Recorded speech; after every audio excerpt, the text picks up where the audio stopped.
Hello everyone, I know you are going to use this video for falling asleep, so before that, like this video, subscribe to the channel and let me know where you are from, also what time is it.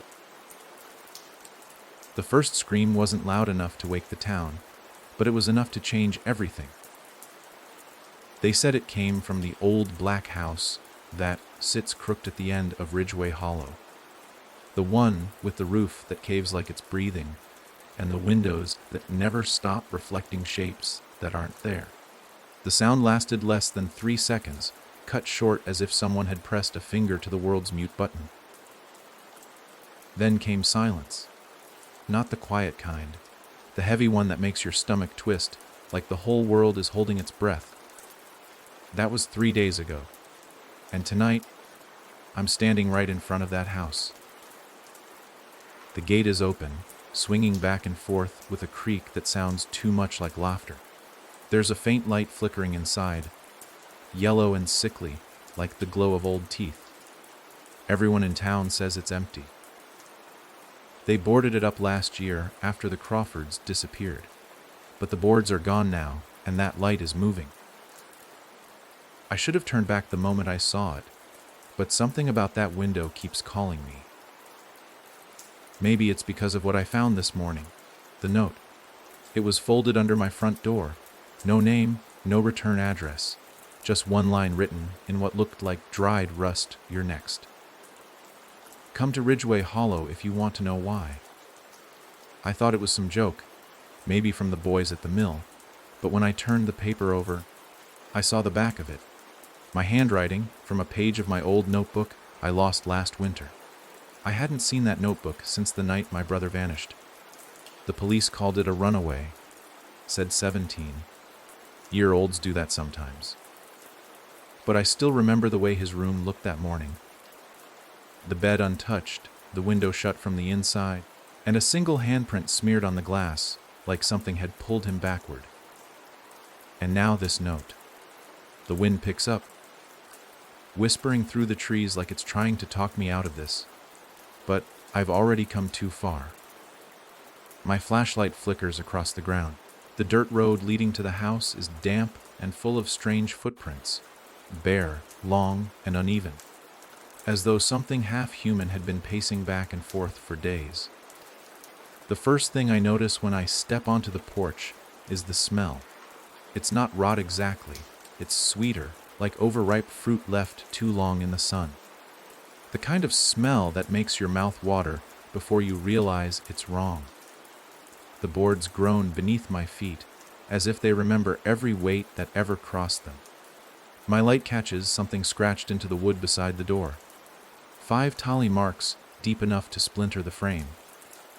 Beneath them, a single word carved unevenly, "Sty." I don't listen. The door isn't locked, it just pushes open with a sigh, and the stale air that rolls out smells like time itself. Inside, the light I saw from outside flickers weakly from a lamp sitting on the floor. Around it are photographs scattered like leaves, dozens of them, black and white, showing the same room from different angles. And in every one, there's the same figure standing in the corner. It's hard to make out details. It's always just a tall, thin blur, the face stretched into static. But in one of them, the figure's head is turned slightly, just enough for me to see a shape on its cheek that looks like a handprint. My flashlight starts to flicker again. The air hums, and for a second, I swear I hear breathing. Slow, ragged, close. I whip around, but nothing's there. Just the door half open behind me, swaying on its hinges. Then I notice it. The photographs aren't old. The floorboards in the pictures match exactly how the room looks now. Same broken lamp, same torn wallpaper. Except in the last photo, the figure isn't standing in the corner anymore. It's standing right behind whoever took the picture. And I realize with a shiver that the photo was taken from the exact spot where I'm standing. The lamp flickers once, twice, then dies. Darkness eats the room. My breath catches, my pulse hammering in my ears. I back toward the door, but something stops me cold. A whisper, so close it brushes my ear, "You're late." I swing the flashlight up. Nothing. Just a wall of peeling paint and dust. Then I hear it again, but this time it's coming from the floor. Slow, dragging scratches moving beneath the wood, circling me. My light catches the floorboards trembling.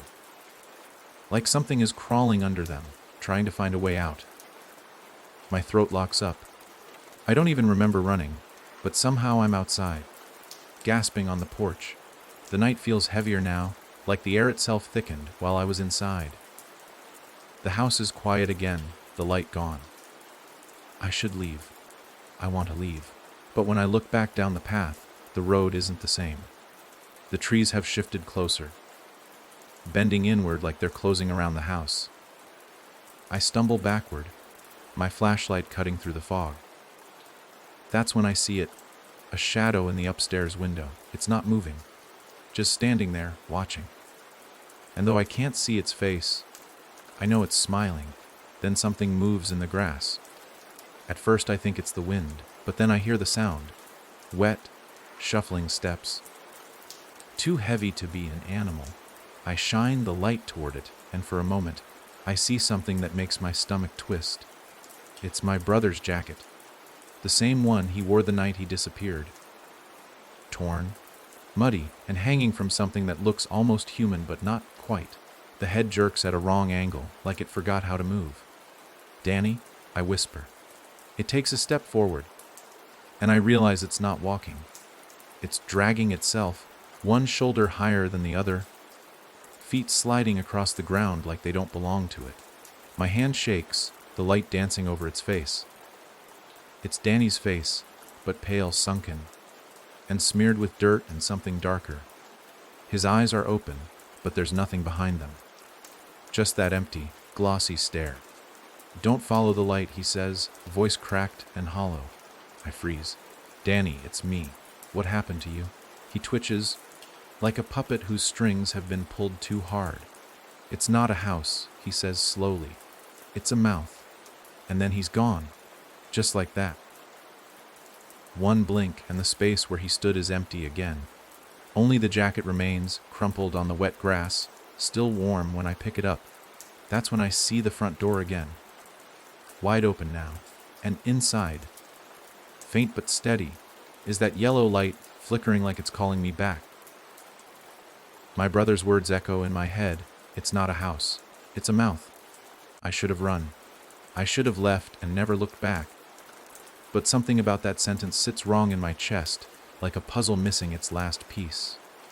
So instead of turning away, I step back inside.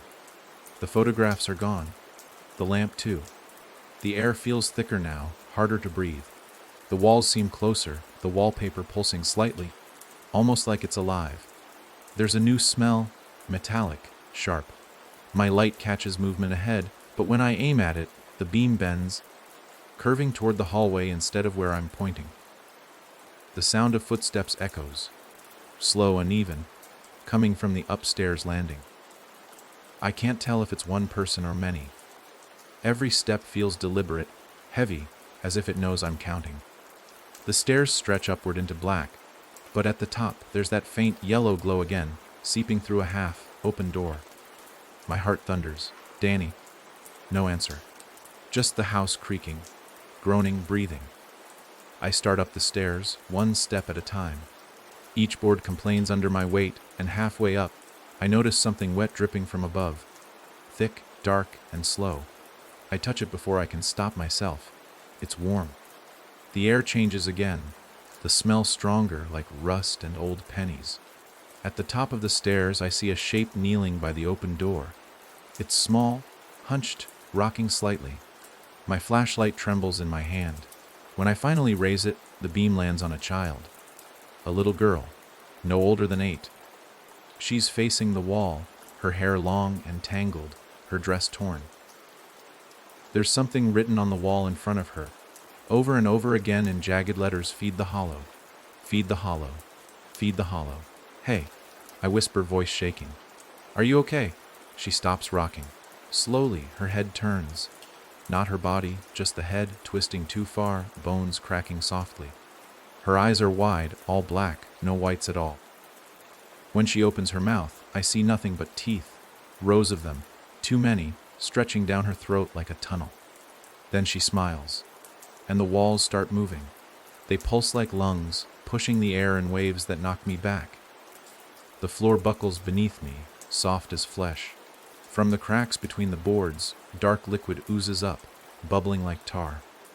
The girl stands now, still smiling, her mouth wider, opening and opening until it splits her face in half. The words on the wall begin to drip, letters running together like they're melting. I scramble for the stairs, but the railing twists under my hand like a living thing. Something grabs my ankle, a cold, bony hand bursting through the floor, then another, and another. Dozens of them clutching, clawing, pulling me down. I kick, scream, fight, but they're too strong. My flashlight clatters away, spinning until it lands on the floor below. For a second, I see everything, the living walls, the moving floor, the faces pressing out from under the boards, mouths open, whispering in unison, feed the hollow. Then a voice cuts through the chaos, soft, calm, and achingly familiar. Run, Nathan. It's Danny again. I twist toward the sound and see him standing at the base of the stairs, drenched, pale, holding that same yellow light in his hand. It's not a lamp. It's a lantern made from something that looks disturbingly human, skin stretched tight around the glass. Run, he yells again. The hands let go all at once. I stumble, tumbling down the stairs, hitting the floor hard enough to knock the air from my lungs. The front door is gone now, just a wall of moving flesh where it used to be. Danny grabs my arm, dragging me toward the hallway. It's not done eating, he says, voice trembling. But it's not full yet. What is it? I gasp. He looks at me with hollow eyes. It's hungry for what you don't remember. Before I can ask what he means, the floor splits open beneath us. Darkness swallows everything. The last thing I see before falling is that little girl standing at the top of the stairs, her face still smiling, her eyes shining yellow in the dark. Then I'm gone, falling through blackness that feels alive, like I'm being swallowed whole. And somewhere above me, faint and far away, I hear it again. That first scream, the one that started it all. Only this time I know whose voice it is. It's mine. Darkness wasn't just around me, it was inside me. Thick and suffocating, not like the dark you find when the lights go out, but something older, something that feeds. It pressed in on all sides, not letting up, wrapping itself around my chest and lungs and thoughts, until I couldn't tell if I was still falling or already buried alive. Then, without warning, I stopped. Not with a thud or a crash, but like the air itself caught me. It was as if gravity gave up. My body hovered for a moment, suspended in a black nothing, and then dropped me gently onto something cold and wet. I opened my eyes to pitch black. My flashlight was gone. Danny was gone. The house was gone. I tried to call out, but my voice cracked in my throat. There was no echo, no sound at all, just silence so thick it felt like a wall. I pushed myself up and felt it under my palms, stone, but soft with moss, slick with moisture, like it had been hidden underground for centuries. The air smelled different here, damp, earthy, and something else, something sharp and sweet. Like rotting fruit again, only stronger now, almost unbearable. I forced myself to breathe through my mouth as I crawled forward, hands brushing the stone floor until they hit a wall. And then I felt it, a carving. Deep, jagged lines etched into the stone. I traced them with my fingers. Not words, not symbols, faces. Dozens of them, screaming. Mouths open wide in a silent wail. Eyes stretched wide in horror. Some had nails embedded in the stone, stuck in the places where their eyes should have been. Others were cracked or worn down, like someone had tried to claw them off. I pulled my hand away, heart hammering. I wasn't in a basement. This wasn't under the house. This was something else, something beneath it. Then I heard it. Not a whisper, not a voice, breathing. Ragged, labored, coming from the dark ahead. It was deep and slow, like something massive was asleep just out of sight. I froze. My pulse drummed in my ears. I wanted to run, but my feet refused. The breathing continued. In, out, in, and then it stopped. The silence that followed was worse. Something moved. Not toward me. Beneath me. I felt it through the floor. A long, slow ripple like something shifting in the earth. Then came the voices. Not one, but hundreds, whispering in unison, rising from the walls, the floor, from inside me. He came back. The one who left. It remembers him. It wants what he forgot. My knees buckled. I covered my ears, but the voices didn't stop. They were inside my skull, wrapping around my thoughts, twisting memories out of order. I saw flashes of things that never happened. Me as a child, standing outside the Ridgeway house, staring at a door that wasn't there. Danny behind me, crying, saying, "Don't go in." And then a sound, low and wet, like chewing. I blinked, and it was gone. The wall beside me shifted. I swear it did. I pressed my hand to it again and felt it pulse. And then the carvings changed. The faces were no longer strangers. They were people I knew. Mrs. Hetley from the library, the Crawfords, Mr. Newton from the hardware store, and then Danny. His face twisted in the stone, mouth open in silent agony. But it wasn't just carved, it was moving. His eyes rolled in the stone, and his mouth formed a word I couldn't hear. I stepped back, and my foot hit something. I turned, expecting a wall, but instead I found a hallway. Long, narrow, and lit by torches I hadn't seen a moment ago. The flames didn't flicker. They burned still, casting shadows that didn't match the shapes around them. And yet something about the hallway felt familiar. I didn't trust it, but staying in this breathing chamber of stone was worse. So I walked. The walls were damp and close, slick with something that made my skin crawl. Every few feet, another carving. More faces, more watching.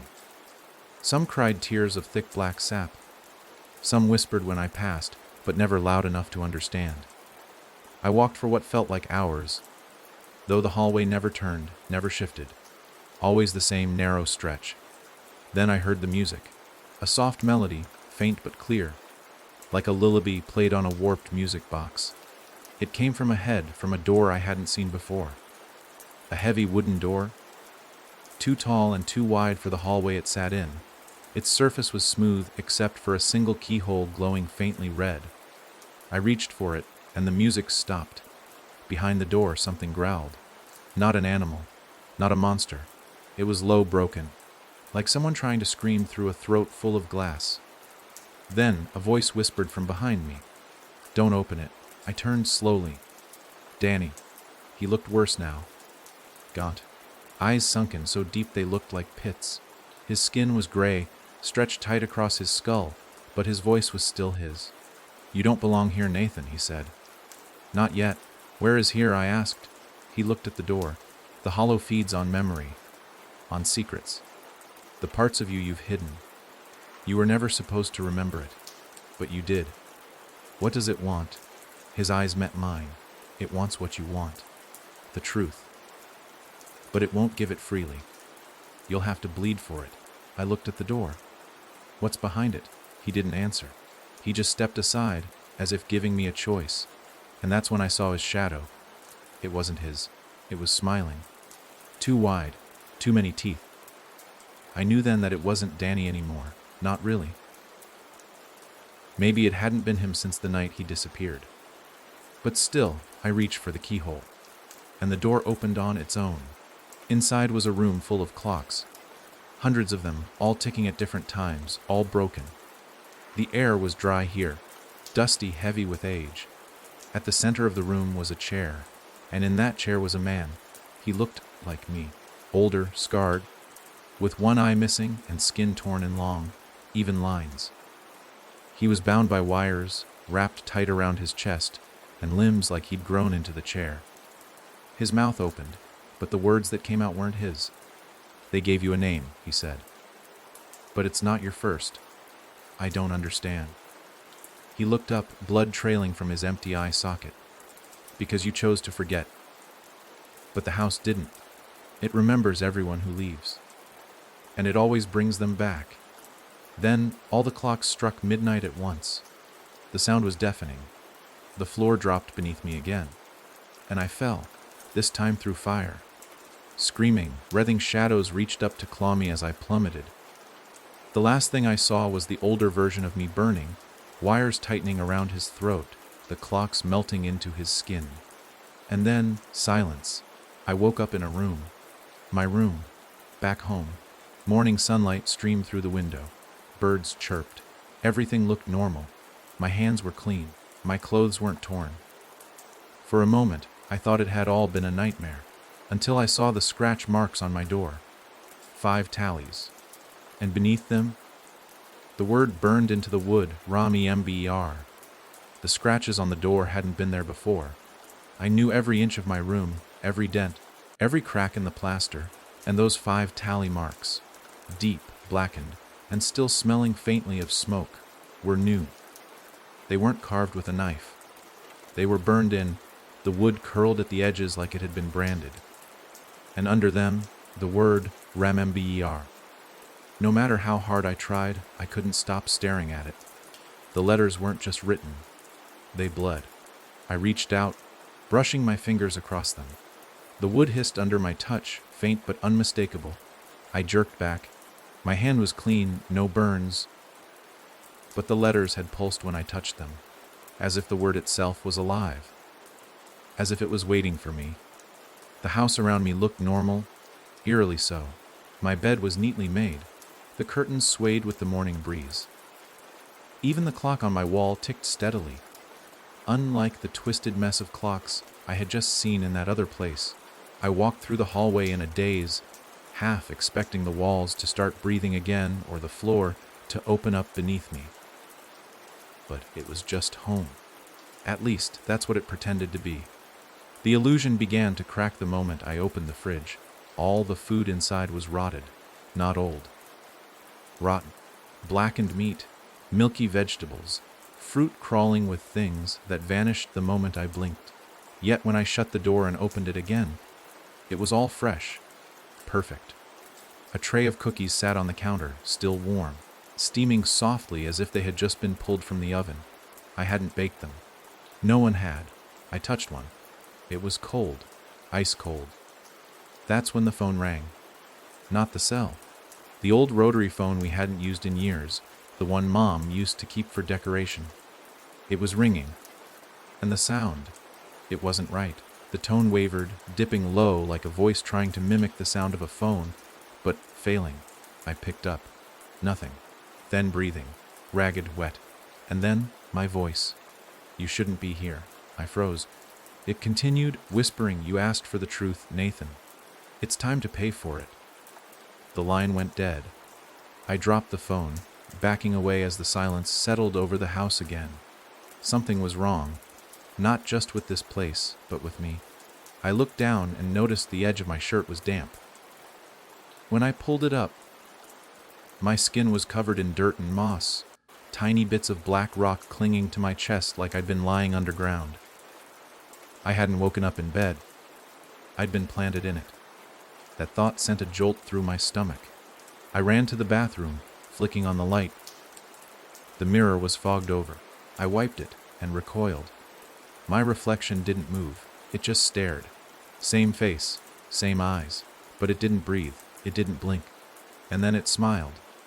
I stumbled back, slipping on the tile, my head cracking against the doorframe. Pain flared through my skull.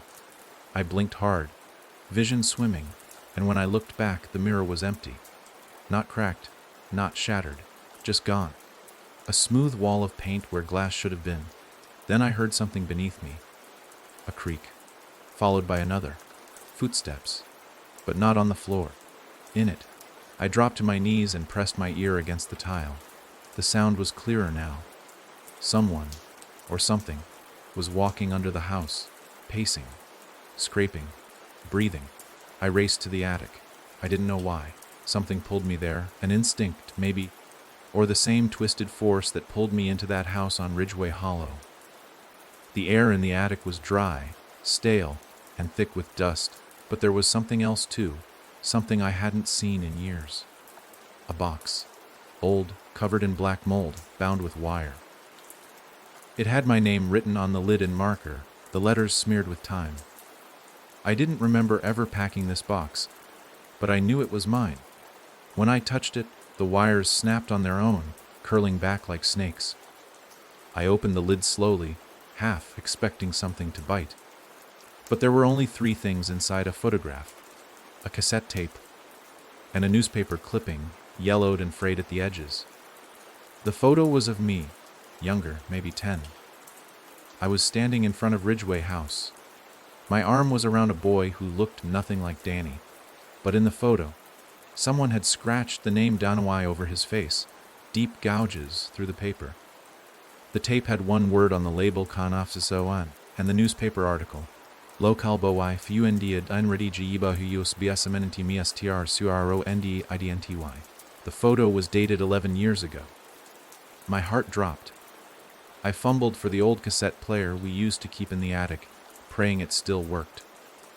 I slid the tape in and pressed play. Static. Then a voice, my voice. I don't remember doing it, it said, trembling. But I know I did. I see it in my dreams. The way he screamed. The way the floor opened up. The way it came through. Pause. I thought if I forgot, it wouldn't come back. But you can't bury something that feeds. Another pause. Then, I didn't just leave Danny behind. I made him stay. I traded him. And now it wants me again. The tape clicked. I sat there, shaking, the weight of the truth crashing into me like a flood. Danny wasn't taken. He was given. I didn't forget the hollow to protect myself. I was forced to forget because I let it in. I looked back at the box. The photo. The boy. That wasn't Danny. That wasn't his real name. I didn't even know who Danny really was. That was the lie I built to survive. The lie the hollow let me believe. But the truth was worse. And now it was coming back. The lights in the attic flickered. The walls groaned. Dust rose from the floorboards, dancing in spirals, spelling out letters I didn't want to read. Yo URTURN. I ran downstairs, heart pounding. The photo clutched in my hand. The front door was wide open, though I hadn't touched it.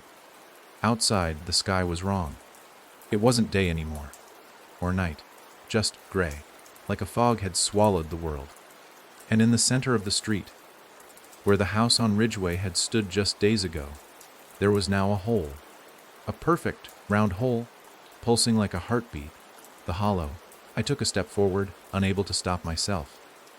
The truth was dragging me back, piece by piece, memory by memory. And somewhere, down in that pulsing dark, Danny, or whoever he truly was waiting. Waiting for me to remember his real name. Waiting for me to finish what I started. And the worst part, I could feel the memories coming back. Not slowly. All at once. The ground felt wrong beneath my feet, like walking across skin that stretched just a little too far with every step. I hadn't taken more than 3 paces toward the hole before the wind stopped. Just stopped. The trees didn't move. The leaves didn't rustle. Even the sound of distant cars, birds, the humming power lines overhead, it had all vanished. The world had fallen silent again. That same heavy silence I first heard outside the house on Ridgway Hollow. But this time, it wasn't holding its breath. It was listening. The hole in the street pulsed in rhythm with my steps. Not light, not air. Something deeper, like it was breathing through the asphalt. The shape of it wasn't natural, perfectly round, not cracked or torn up like something collapsed. No, this was opened, deliberately, like a mouth waiting to speak. Or eat. My body moved on its own. My thoughts screamed at me to stop, to run back to the house, lock the doors. Pretend this was still some long, rotten dream, but my legs had already decided. The closer I got, the harder my heart beat, and not just from fear. Something inside me was answering. Something buried for so long it no longer had a voice.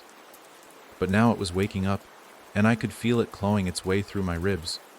Memories. Not dreams, not flashes, full moments. It started with the sound of rope, not snapping, stretching, tightening. I was in the woods behind the Ridgway house. A boy stood across from me, shaking. tears cutting clean lines down his dirt-smeared cheeks. He was begging me to go back, saying it wasn't worth it. He called me by a name I didn't recognize. Eli. I stopped walking. The name echoed inside my skull like a bell. Eli, not Nathan. Not the name I'd carried since I was 7. No. That was when it happened. When I made the deal. When I gave the hollow what it wanted. I looked down at my hands, and they didn't feel like mine anymore. The scars I'd always dismissed as childhood accidents, one across the palm, one behind the knuckle, were warm now, like someone had just carved them. I flexed my fingers, and the skin tightened, pulled like it was too new, or too borrowed. My head throbbed as the rest of the memory hit me like a fist. There had been 3 of us. Me, Eli, Danny, who was never really Danny, and Jonah, my cousin, the real boy who never came back, the one I left in the dark. We had dared each other to go into the Ridgway house. It was a joke, a game, one of those stupid, twisted rites of passage that kids build from the bones of old ghost stories. I'd been the brave one, the leader. I said the house was just wood and dust, and the things people said about it were lies. So I went in first. But something inside had heard me. I don't know if I opened a door, or said the wrong word, or just stepped in with too much pride, but it noticed me. And when the floor split beneath us, when the walls turned to flesh, when Jonah screamed, and the darkness swallowed him whole, I made a choice. It whispered to me, promised I could leave if I gave it another name, a replacement, a shape to keep, a body to wear. So I gave it mine. I forgot my name. I forgot Jonah. And it let me walk out. But the world didn't let me come back untouched. Something had to fill the hole Jonah left. And so, Danny appeared, a boy no one questioned. A friend I'd always had, they said. Photos appeared in albums. Teachers remembered him. My parents smiled at him like he'd been there all along. But I knew. Deep down, I always knew. Because Danny wasn't someone. He was the shadow of what I owed. A warning stitched into flesh. A living reminder that the hollow never forgets its debts. And now it was time to pay. The pit yawned wide before me. I didn't jump. I didn't fall. The ground simply opened and took me in. Darkness again. Thicker than the last time. But this time it wasn't silent. It was humming. Not a tune, but a vibration. A deep, bone-shaking thrum that moved through the air like a voice too ancient to speak. The closer I got to the bottom, the louder it became, until it felt like the sound was coming from inside my teeth, grinding against the enamel, twisting in my jaw. And then, light. Faint, greenish, yellow, seeping from cracks in the rock like veins. The walls breathed in and out, and in front of me, rising like some ancient altar, was it. The hollow. Not a creature, not a person, a shape, a thing that was always there when children whispered in the dark, when people vanished without cause, when towns forgot what stood at the edge of their maps. It was all bone and bark and rot, a tower of mouths and limbs that didn't match. It didn't move, but it watched, every eye blinking at different speeds, every jaw twitching with want. And in the center of it all, Danny. He was chained to the roots of the thing, flesh stitched to bark, mouth sewn shut with thin wire. He didn't struggle. He just stared at me with those black, endless eyes. But they weren't angry, not even afraid. He looked tired. The hollow shifted.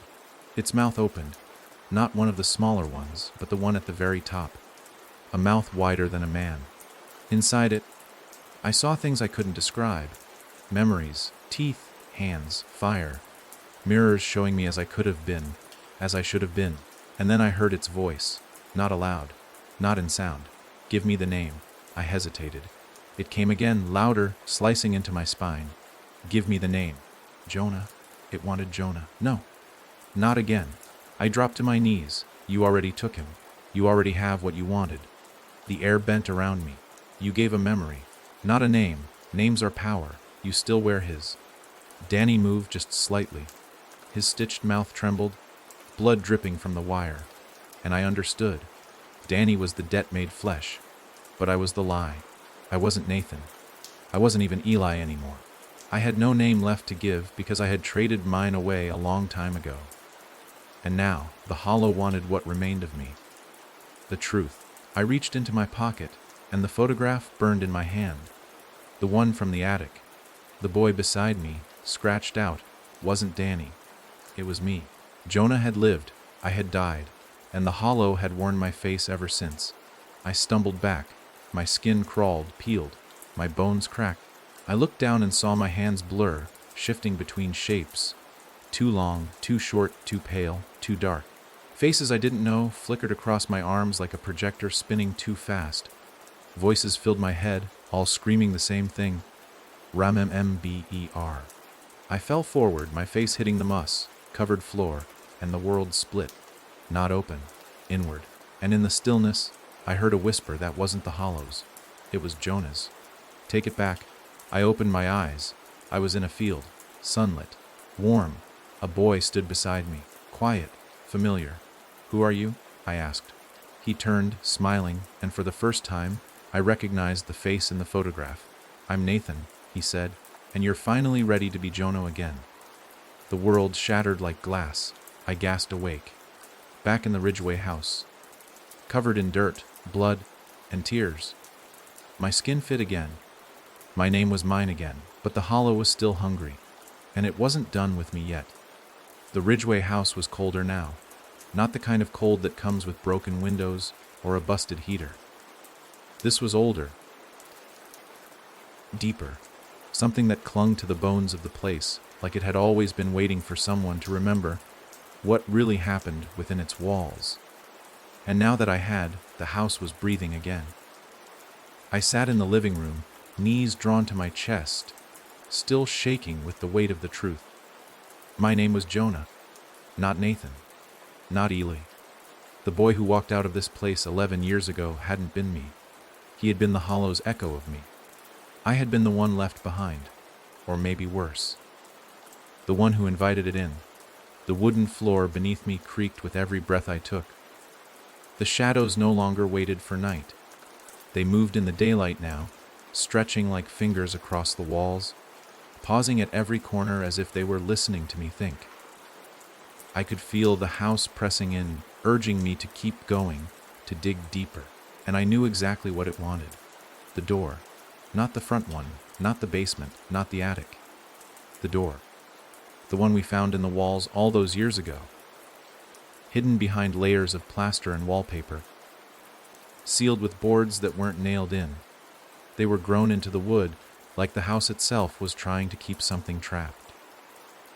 Back then, we thought we were brave, scraping away years of paint and secrecy with a screwdriver and a hammer. We wanted a story to tell. We wanted proof. And we got it. The problem was, we didn't just find the door. We opened it. That's when the forgetting started. I stood up, every muscle aching. My body still trembling from the hollow's grip. The house didn't stop me. In fact, it almost guided me. Doorways widening slightly as I passed through, staircases quieter than they had ever been. It wanted me to remember, because remembering was pain, and pain was food. I found the wall in the hallway upstairs. It looked exactly like the others, peeling wallpaper, cracked wood, but there was a subtle bend in it, like a blister forming underneath the surface. I ran my hand over it, and the wallpaper peeled away on its own. A single touch, and the whole sheet dropped like it had been waiting for years to let go. There it was, the door. It was smaller than I remembered, hunched and uneven, almost like it had grown crooked with time.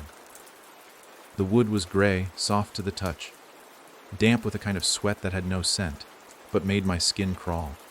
There was no handle, just a keyhole black as pitch, and etched around it were symbols we never understood back then. Spirals, teeth, eyes, all cut into the frame with a trembling hand. I had no key, but I didn't need one. I pressed my hand against the center of the door, and it gave way, not swung open, but sank inward, like it had no interest in resisting anymore. A wave of heat poured out, thick and wet, like breathing in someone else's fever. I gagged, covered my mouth, and stepped inside. The room beyond wasn't a room at all. It was a shaft.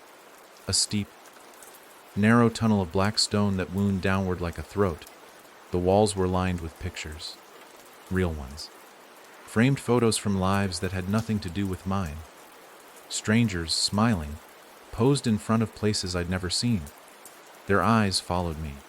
Their mouths were all slightly open. As I stepped deeper into the shaft, I heard whispers again. Not from around me, from inside me. Echoes of my old self, the lies I told, the truths I buried. It was like walking through a museum of guilt, and every exhibit was a moment I had rewritten in my memory. The deeper I went, the more the photos changed. At first they were strangers, then classmates, then teachers, then family. There was one of my mom at the kitchen table. I remembered that morning clearly, her crying into her hands while I sat across from her, silent, pretending I didn't know why my cousin hadn't come home the night before.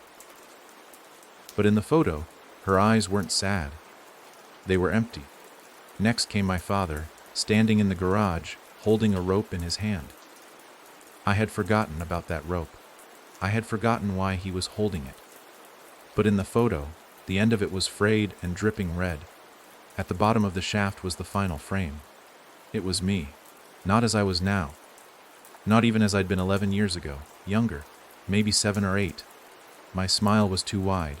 My eyes were wrong, tilted upward, too big, and my face was stretched like a funhouse mirror, written under the frame in tiny, carved letters T at first T tier AD. I backed away from it, heart pounding in my throat. That's when the door slammed shut behind me. The air vanished. I dropped to my knees, gasping, trying to find oxygen that didn't exist. The walls pulsed with that same greenish, yellow light, and the shaft began to hum with the hollow's voice. You wore him well, I screamed. No, I didn't choose this. You tricked me. The voice didn't rise. It didn't need to. We offered, you accepted. One fear for one face. The truth hit me like a blade. The hollow didn't take people. It didn't hunt them. It made deals. And I'd made the first one. Long before Jonah, long before Danny, long before the others. I'd been the start. I'd felt powerless, small, afraid of being nothing.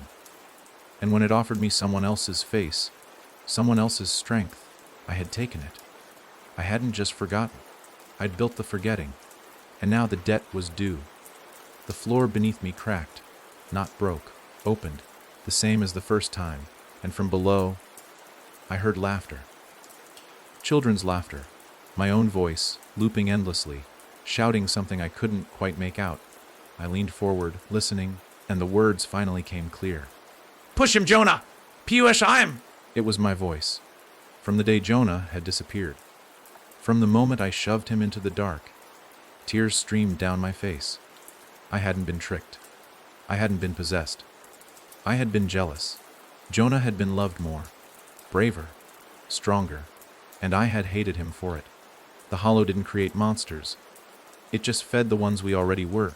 Suddenly, a hand reached up from the crack, small, familiar, Jonah, but not the broken version. Not the chained, rotting thing I had seen before. The real one. Whole, scared, and looking right at me. Help me, he whispered. My instincts screamed at me to run, that it was a trap, but something else, the part of me that had finally remembered the truth, knew it wasn't. This was the last chance. The only way out. I grabbed his hand, and everything turned white. Not light, truth. A flood of memory, pain, guilt, joy, fear, laughter, all at once. Everything I had stolen, everything I had forgotten, crashing into me like a tidal wave.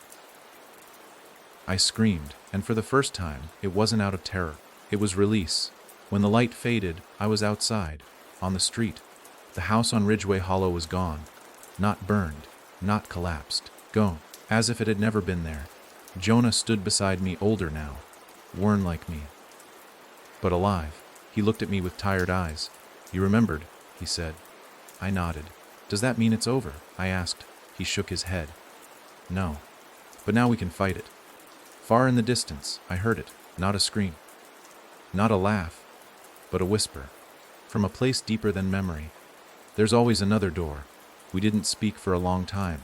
Jonah and I stood in the empty lot where the Ridgway house once sat, its absence louder than its presence had ever been. There wasn't even a scar in the earth, just flattened dirt, bone, dry, no grass, no weeds, no trace of foundation, as if nothing had ever existed there. But something had, and something still did. The air was different now, sharp and restless. It moved around us like it didn't want us there. Every breeze felt like a warning. The town itself seemed quieter. Windows were closed, blinds drawn. The usual rhythm of life was missing. No dogs barking, no kids shouting in backyards, no hum of passing cars, just stillness. Like everyone knew something had changed, but didn't want to admit it. Jonah turned to me. He didn't look like the boy I remembered. Not anymore. His face was older than it should have been, drawn tight around the edges, like he'd been living in a place where the sun never rose. His eyes were the same color, but colder now, distant. We had been boys when this all began, but we weren't kids anymore. And the worst part, I couldn't remember the last time I truly had been. I think it left because we remembered, I said quietly, not even sure I believed it. Jonah didn't answer. His gaze was fixed on the empty lot. His hands trembled just slightly. No, he said finally, his voice dry. It left because it's done here. A shiver crawled down my spine. You think it moved? He nodded. That house said it was just one door, one mouth. But it's not the only one. It's never been the only one. We left the lot without another word. There was nothing left to find. The photographs I'd seen in the shaft, the door with the eyes carved into it, the spirals, they all haunted the backs of my eyelids like bruises that wouldn't fade. But Jonah was right. The hollow wasn't tethered to the Ridgway house. That place had been a shell, a feeding ground. It had gotten what it needed. Now it was hungry again. We went back to Jonah's house. Quiet, tucked away on the edge of town. His mother wasn't there. Hadn't been for years. He never talked about what happened to her, and I didn't ask. Some truths weren't doors. They were walls, and pushing on them only made the cracks worse. His room was exactly how he'd left it the night everything ended. Dusty, untouched. The bed still made. Drawings tacked to the walls, curling at the edges. In the far corner, a shoebox sealed with duct tape and something that looked a lot like dried blood. He pulled it out and placed it on the floor between us. I kept everything, he said, voice low. Even after they made me forget, I didn't throw it away. Something inside me knew it wasn't over. He opened the box. Inside were fragments, paper scraps, Polaroids burned around the edges, pieces of torn fabric, a rusted house key, and a map, hand-drawn, yellowed, scrawled over with notes and symbols. Jonah unfolded it carefully, like it would bite him if he moved too fast. This isn't just our town, he said. Look, these marks. Every one is a place where someone disappeared. The dots were everywhere. Some were decades old. Others were recent. Too recent. Names were written in the margins. Names I'd seen before. Teachers. Classmates. Store owners. People who just stopped showing up one day. The hollow had been feeding for a long time. And Ridgway Hollow. Just one dot among many. This thing, Jonah continued, tracing a long red line that ran between towns. It doesn't stay still. It moves. And it builds new doors when the old ones break. We didn't destroy it, Jonah. We woke it. I didn't want to believe him. I wanted to think we had won. But the air, the silence, the way my skin still crawled when the sun went down, it all said the same thing: this wasn't over. Not by a long shot. That night we slept in shifts, or tried to. Every time I closed my eyes I heard knocking. Not loud, just faint taps, as if someone was rapping on a door from the other side of the wall. And when I finally did drift off, I saw it again. The hollow. But it wasn't alone. It stood among others, tall, dark shapes that moved like smoke and smiled with too many teeth. They surrounded it like worshippers at an altar, bowing to it, feeding it. And when they looked up, they all had the same face. Mine. I woke with a scream lodged in my throat, cold sweat soaking the sheets. Jonah was already awake, sitting at the desk, eyes fixed on a page of the map. It started again, he said without turning. Look, he pointed at his phone. A news alert, local boy missing. Last seen outside Bellevue Elementary. No trace. I didn't want to believe it, but I remembered the boy's face. I'd passed him on the street. His mother used to shop at the same corner store as mine. And now he was gone. Just like Jonah had been. Just like I had been. It's opening another door, Jonah whispered. But where? He didn't answer. Instead, he pulled a photograph from the box. It was old, faded, black, and wide a house, not Ridgeway. Something older, larger. Its walls were covered in vines. The windows were dark, and above the door, scratched into the wood in crooked letters, were the words "The Fars Tius." Jonah met my eyes. I think it's going back to where it all began. Something inside me recoiled at the thought. If Ridgeway was just a mouth, then this other place, this first house, was the throat, the spine, the thing the hollow had grown out of. We'd seen the edge of it. But this was the root. We packed quickly. Jonah moved like he'd done this before. I tried not to think about what he'd been doing all these years while I'd been living someone else's life. How long he'd been waiting, watching, preparing. As we drove out of town, the road stretched endlessly ahead. Trees leaned in closer than they should have. The sky grew darker even though it was only noon.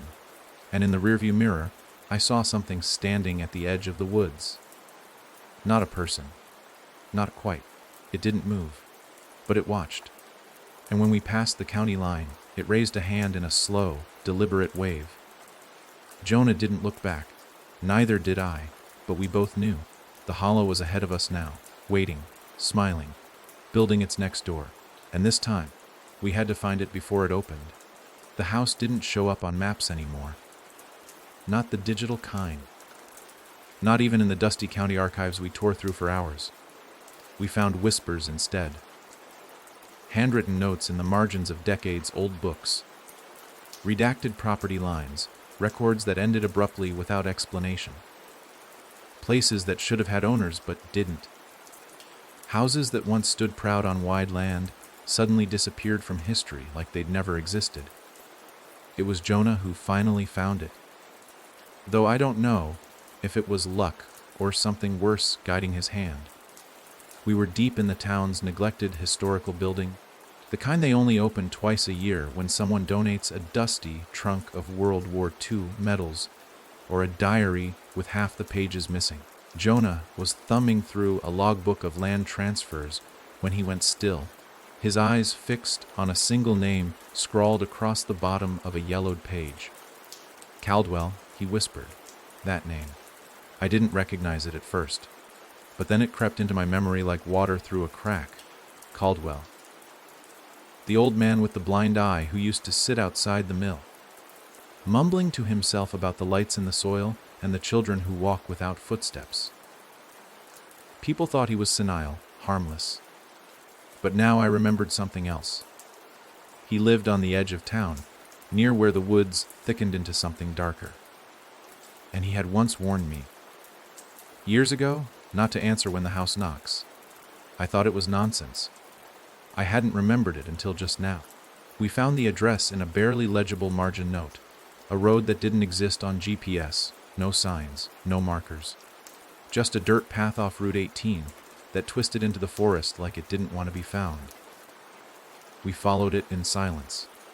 Every turn made the air thicker. The trees closer. The forest pressed in on the car until the branches scraped against the windows like fingernails. The dirt beneath our wheels grew darker, damper, until it didn't look like soil anymore, but something older, something that had blood and dried and bled again. And then we saw it. The first house. It stood in the clearing like it had grown there. Rooted deep into the ground, its wood a mixture of bark and bone, its windows hollow and black. It didn't look abandoned. It looked fed. The house was wrong in a way that made your mind want to turn around. not just because it was crooked or decaying, but because it shifted when you weren't looking directly at it. Every time I blinked, it leaned a little further, its front door growing narrower, its roofline bending inward like it was inhaling. It wasn't just alive, it was aware. We didn't speak. We got out of the car and approached slowly, like two people walking into a room they were already buried inside. The grass didn't crunch beneath our feet. It whimpered. At the threshold, Jonah stopped. "Do you hear it?" he asked, eyes glassy. I nodded. It wasn't sound. It was memory, not ours, someone else's. Dozens of them, maybe hundreds. They passed through us in waves, bursts of laughter cut short, a lullaby sung through gritted teeth, the snap of bone, the click of a latch, the quiet begging of someone long dead. And then we stepped inside. The first house didn't smell like rot. It smelled like childhood. Warm bread, crayons, old books, sun on carpet. Familiar things, safe things, all twisted just slightly wrong. The bread smell had a hint of iron. The crayons were wet. The books turned their pages when you weren't looking. And the sun. There was no source. Just the glow of memory replayed through a rotting projector. Every inch of the place felt like a trap designed to comfort you. And it almost worked, until we saw the boy. He sat in the hallway, facing the wall. His skin was pale, almost translucent, veins visible like rivers. His hair hung limp, tangled, and his fingers twitched as he scratched something into the wood. Over and over. We approached slowly, and Jonah whispered, "Hey." The boy turned. He had no eyes. Just dark pits filled with writhing shadow. But he smiled. "Are you here to trade?" he asked, voice high and broken, like a cassette chewed up by an old tape player. Neither of us spoke. The boy tilted his head. "Do you have a name? Something real? Something deep?" Jonah stepped in front of me protectively. "We're not here to trade," he said. "We're here to end it." The boy's smile widened. "Then you're late." The wall behind him split down the middle. Not cracked, opened, like a wound being unstitched. And inside that opening was a staircase made of hands. Hundreds of them, child-sized, adult-sized, some still twitching, all reaching upward and downward at the same time, as if pulling and pushing in one eternal motion. We had no choice. The house had decided. We descended. Each step was warm, soft. They gripped our feet but didn't stop us, just guided us deeper. The air grew thick with memory again, but it wasn't mine this time. It was hers, the first trade. We saw it before we reached the bottom. A woman in a white dress, barefoot, standing in a room of mirrors. She was humming, not a song, a name, over and over, like she was stitching it into the fabric of the house. Maribeth, Maribeth, Maribeth. The mirrors showed her reflection, but each one was slightly off. One version of her was older, one younger, one pregnant, one skeletal, but all of them were smiling, until one turned. It faced us. And it whispered. I opened the first door. We stepped into the room, and the mirror shattered without being touched. The pieces hung in the air like suspended snowflakes, and inside each shard, a face looked back at us. The missing, the forgotten, the traded. And then the woman turned. Her eyes were pitch black. Her mouth was sewn shut with long, red thread, but she spoke anyway. I gave the hollow my daughter's name, she said, because she cried too much, because I was tired, because the dark promised me silence. Jonah clenched his fists. She looked at him. It never asked for blood. It only ever wanted what we were willing to give. And once we gave, we never stopped. I felt it then. The gravity of it. How the hollow didn't hunt. It didn't steal. It waited. It offered. And we gave, because something deep inside us wanted to. It fed on weakness, on selfishness, on fear. We turned to leave, but the mirrors cracked again. And a new reflection stood in them now. Us. But behind us a door. Not just any door. The last one. Painted black. Dripping with something alive. Covered in carvings that bled when you looked too long. And above it, a phrase EVRYDOR opens TWCE. Jonah met my eyes. This is the way out, he said. I nodded. but only one of us gets to walk through. The walls around us whispered, as if they knew what was coming. Every breath we took stirred the air into voices, faint echoes of lives traded away long ago. The door stood before us like a wound that had never healed, black wood glistening, as if it were sweating, bleeding, remembering. I could barely look at it without feeling my thoughts bend, like a weight behind my eyes was pulling at the seams of who I was. This wasn't like Ridgeway Hollow. That had been a feeding ground. This was the root. This was where the hollow kept its ledger. Every door opens twice, I whispered, staring at the words etched above it. Jonah didn't answer. His jaw was tight, fists clenched so hard I saw the blood drain from his knuckles. He was breathing through his nose like he was trying to stay in his body, to keep his mind from slipping into whatever dream the hollow was pushing into our heads. It opened the first time when Maribeth gave away her daughter. He said finally, "It's been opening ever since, every time someone makes a trade." But the second opening, "It's the price," I said, the realization hitting me all at once. The door always reopens to take back what was borrowed. Jonah nodded, slow, like every movement took effort. "Which means someone has to stay behind." The sentence hung in the air between us, heavier than anything I had carried before. I wanted to argue, to say we could break the cycle, burn the house, seal the hollow. But we both knew that wasn't how this worked. The hollow didn't close because you forced it shut. It only closed when it was full. And right now, it was hungry. "Maybe it doesn't have to be one of us," I said, voice low, desperate. "Maybe if we..." "No," Jonah cut in. "You've already paid more than you should have. You were stolen from your life, buried under a name that wasn't yours. This place used you. But it used you too," I snapped. "You spent years trapped here, remembered every scream, every face. You fought your way back while I slept in a lie." We stood in silence. The door throbbed like a heartbeat behind us, growing louder the longer we waited. The carvings on the surface moved, squirming in and out of each other like worms in the dirt. Faces formed in the wood, screaming silently, their mouths wide with regret. Jonah stepped forward. "No," I said sharply, grabbing his arm. "Don't do this." He turned to me. There was no fear in his eyes, only sorrow. The kind that takes years to grow and longer to accept. "I have to. You came back for me when no one else did. You remembered. You pulled me out. Now it's my turn." My grip tightened. "I won't let you." He smiled, weak, tired, but real.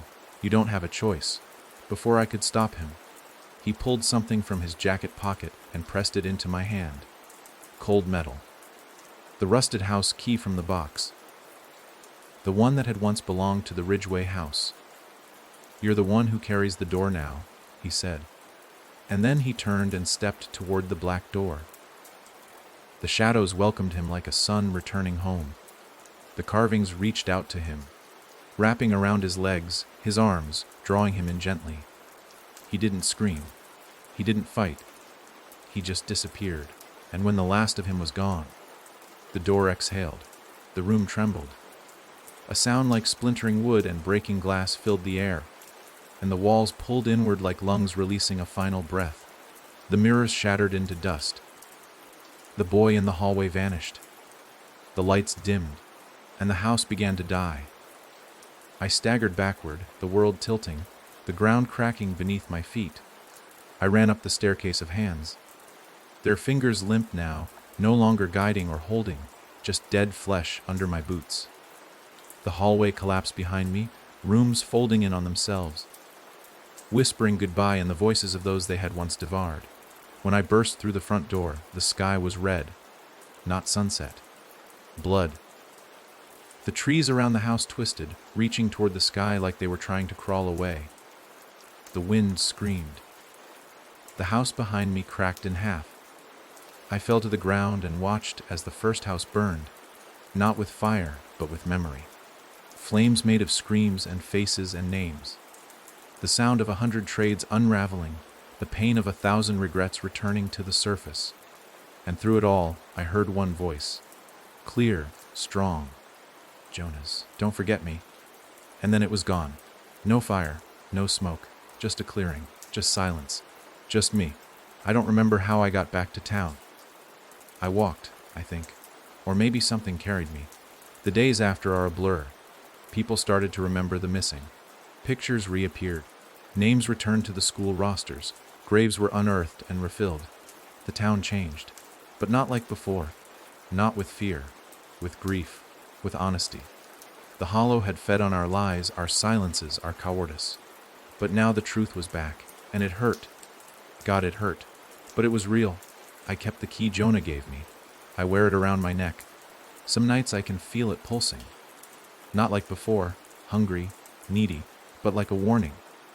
A reminder, because the door may be gone. But the hollow never really ends. It just waits for someone to knock. It began with the birds. Not the ones that sang at dawn, or the crows that circled the school's dead trees, but the ones that watched. At first, it was a coincidence, maybe even superstition. One perched outside my window, head cocked, eyes glossy and still. It didn't move for hours, didn't blink, just stared. The next morning, there were 3, the day after 7. Always at the edge of my sight, always waiting for me to notice. And when I did, they vanished. Not flew away, just blinked out like lights cut from a switch. I told myself it was grief, guilt. My mind gnawing on the leftover bones of the hollow's feast. But deep down, I knew better. The hollow might have closed its mouth, but it had teeth scattered in my thoughts, and one by one, they were cutting through. Jonah was gone, truly gone. His name was back in the yearbooks, his photo tucked between smiling classmates. His mother had started leaving food outside his locked room again, murmuring prayers to no one. The town remembered him now, but they remembered the wrong version. The Jonah who played baseball, who aced his math tests, who once broke his arm climbing the water tower. Not the boy who had spent 11 years clawing his way through living nightmares beneath a breathing house. Not the boy who gave himself away so I could walk free. That version of him was mine alone. And maybe that's why I started hearing him again. It was small at first, a whisper when I turned off the lights, a breath in the back of the car, a hum soft and broken, echoing down the hallway just as I drifted to sleep. I'd sit up in bed, heart pounding, but nothing would be there. No shadows. No ghosts. Just the key around my neck, always warm when I woke up, always a little heavier. One night, I dreamed of the door again. But it wasn't the one in the first house. It was new. Or maybe old in a different way, round, iron, sealed with chains that moved like they were alive. Behind it, I could hear scratching, not claws, nails, human, desperate. The kind of scratching that came with pleading, with begging, with someone trying not to be forgotten. And then I heard Jonah's voice, louder than before. It wasn't just me. I woke up gasping, drenched in sweat, the sheets tangled around my legs like vines. The key around my neck glowed faintly in the dark, pulsing like a heartbeat. And this time, it wasn't warm. It was cold. That's when I knew. Something was still open, not a door. Not yet. But a crack, a fracture in the truth, a lie I hadn't uncovered. A thread still caught in the hollow's throat. I spent the next week tearing through Jonah's room, his boxes, his notes, anything he might have left behind. The house was quiet. His mother didn't stop me, didn't even ask what I was doing. She just nodded once and said, "Find it." I didn't know what I was looking for until I found the journal. Not a normal one. A pocket-sized black book tucked behind the insulation in his wall. Inside were pages of frantic writing, dates, names, symbols. Half-remembered dreams. And one phrase written again and again in looping, angry handwriting. The first trade wasn't the beginning. I felt the ground tilt beneath me. Every page after that was sealed in red wax. All but one, torn from the back, folded into eighths. A photograph, a girl, dark hair, wide eyes, mouth sewn shut with red thread. On the back, Jonah had written just 2 words. She remembers. I stared at that photo for hours. I didn't recognize her face. Not completely. But something about her felt familiar, like a book you'd read as a child and forgotten about until one sentence pulled the entire story back into your mind. I knew her. Somewhere. And that terrified me more than anything the Hollow had ever shown. That night, I didn't sleep. I sat at the kitchen table, photo in one hand, key in the other, waiting for the world to shift. And it did. At 3:07 a.m., the television turned on by itself. Static, white noise, and behind it, Jonah's voice. Faint, strangled. It wasn't me. The screen flickered. And then, a number, burned into the glass, 63 Pine Lane. My hands shook as I wrote it down. That address hadn't existed since I was 6. The house there had burned down. I remembered the fire trucks, the smoke, my mother holding me tight, whispering that it was a sad accident, that no one had survived. But now, as I stared at the numbers on the screen, I realized something horrifying. I had never seen the fire. I had only remembered it, because someone told me to. By the time the sun rose, I was already outside the ruins of what used to be 63 Pine Lane. Or so I thought, because the house was still there, perfect, untouched, not a single burn mark, not a single broken window, like it had never been touched by fire at all. And standing at the top of the porch stairs, watching me with hollow, wide eyes, was the girl from the photograph. She didn't speak. She didn't have to, because the door behind her creaked open on its own, and the key around my neck began to pulse again. Stronger, faster, hungry. The door didn't creak in protest when it opened. It sighed, like it had been waiting, not just for years, but for me specifically. The kind of sound that welcomes something home after it's wandered too far for too long. The girl stood just inside, her figure still, her presence impossibly calm. She was smaller than I expected, skin pale like paper left under the moon too long, and those eyes, huge, black,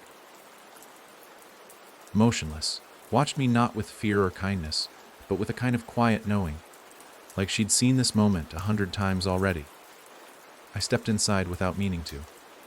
The key around my neck had begun to thrum so hard, I thought it might shatter. As soon as I crossed the threshold, everything shifted. The light outside dimmed. The air grew heavy, thick like walking underwater. The house sealed shut behind me with a soft click. No dust, no decay. Everything inside was preserved, furniture untouched, carpets clean. A clock ticked steadily on the wall, its hands moving in slow, impossible loops, both forward and backward, time stuttering in a pattern that made my head hurt if I stared too long. There were paintings on the walls, all of the same person. A man with no face, just a blank oval where features should be. Each painting showed him in different poses, sitting, standing, reaching. But the face, always nothing. The girl moved. She didn't walk, she glided. Like her feet weren't touching the ground. She turned down the hallway, not looking back, and I followed, because that's what the Hollow wanted. And now I understood something awful. It still had a hold on me. The hallway was lined with mirrors, but none of them reflected me. Only the girl.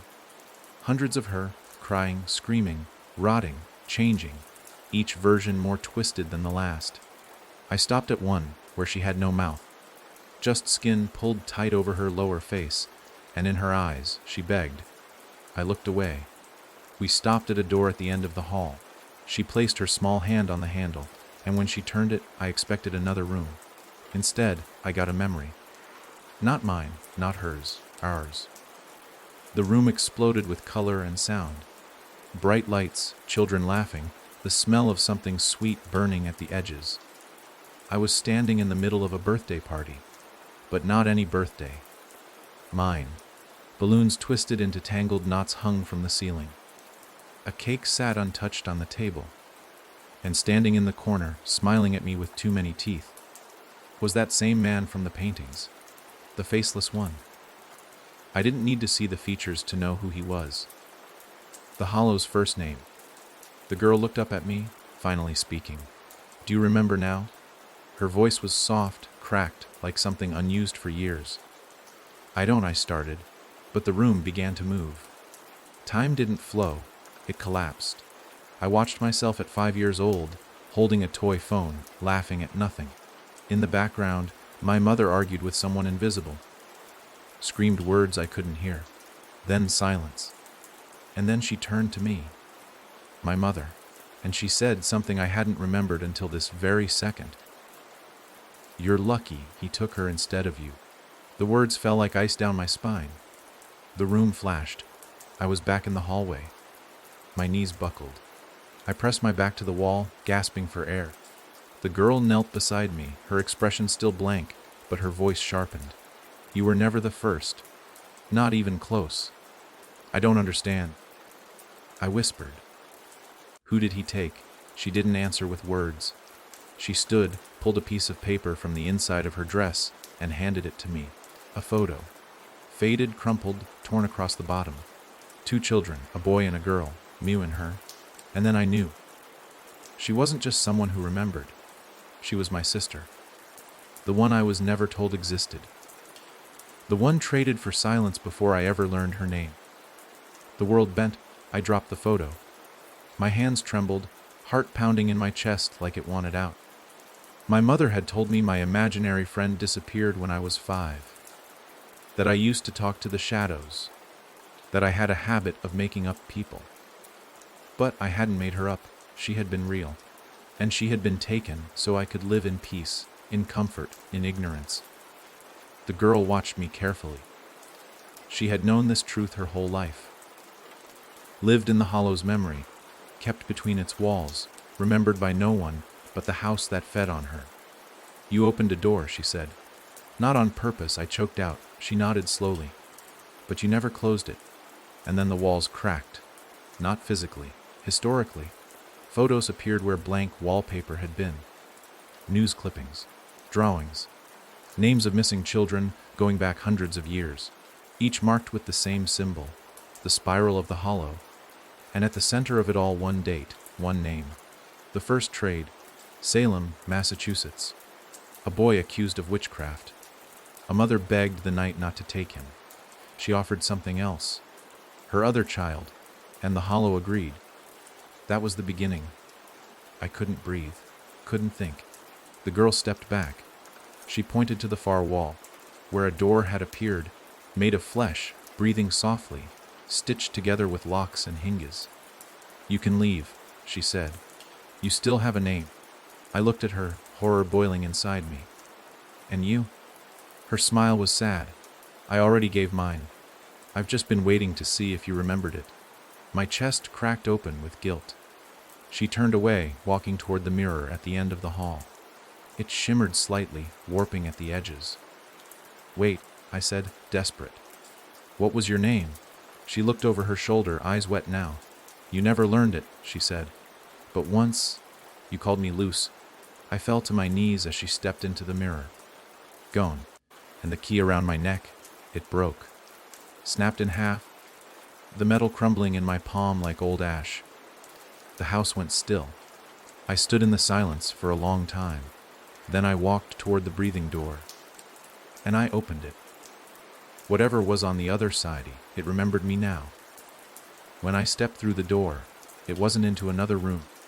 It was into a memory that wasn't mine but knew me. Everything shifted. The weight of my body, the taste of the air, the way my thoughts moved. Time bled in reverse. The air shimmered like heat on pavement, but the cold pressed against my skin like breath down the back of my neck. It was a place between, not future, not past, not dream or nightmare. It was what the hollow must have looked like before it learned to wear walls and windows, and disguises made of drywall and childhood. It didn't look like a house anymore. It looked like the underside of the world.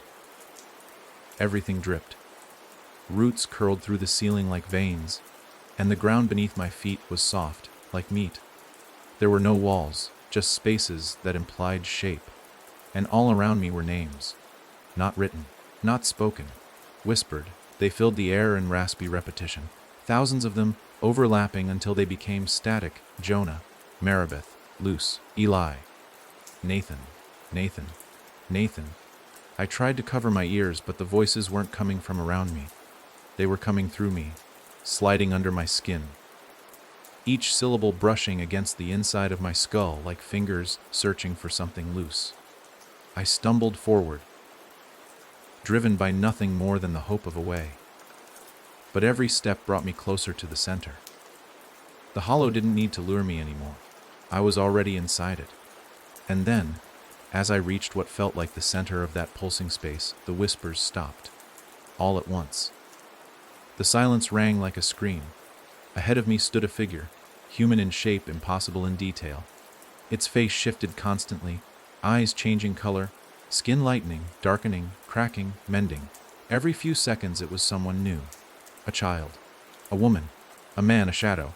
All the trades, all the lies. All the people who had been offered to this place.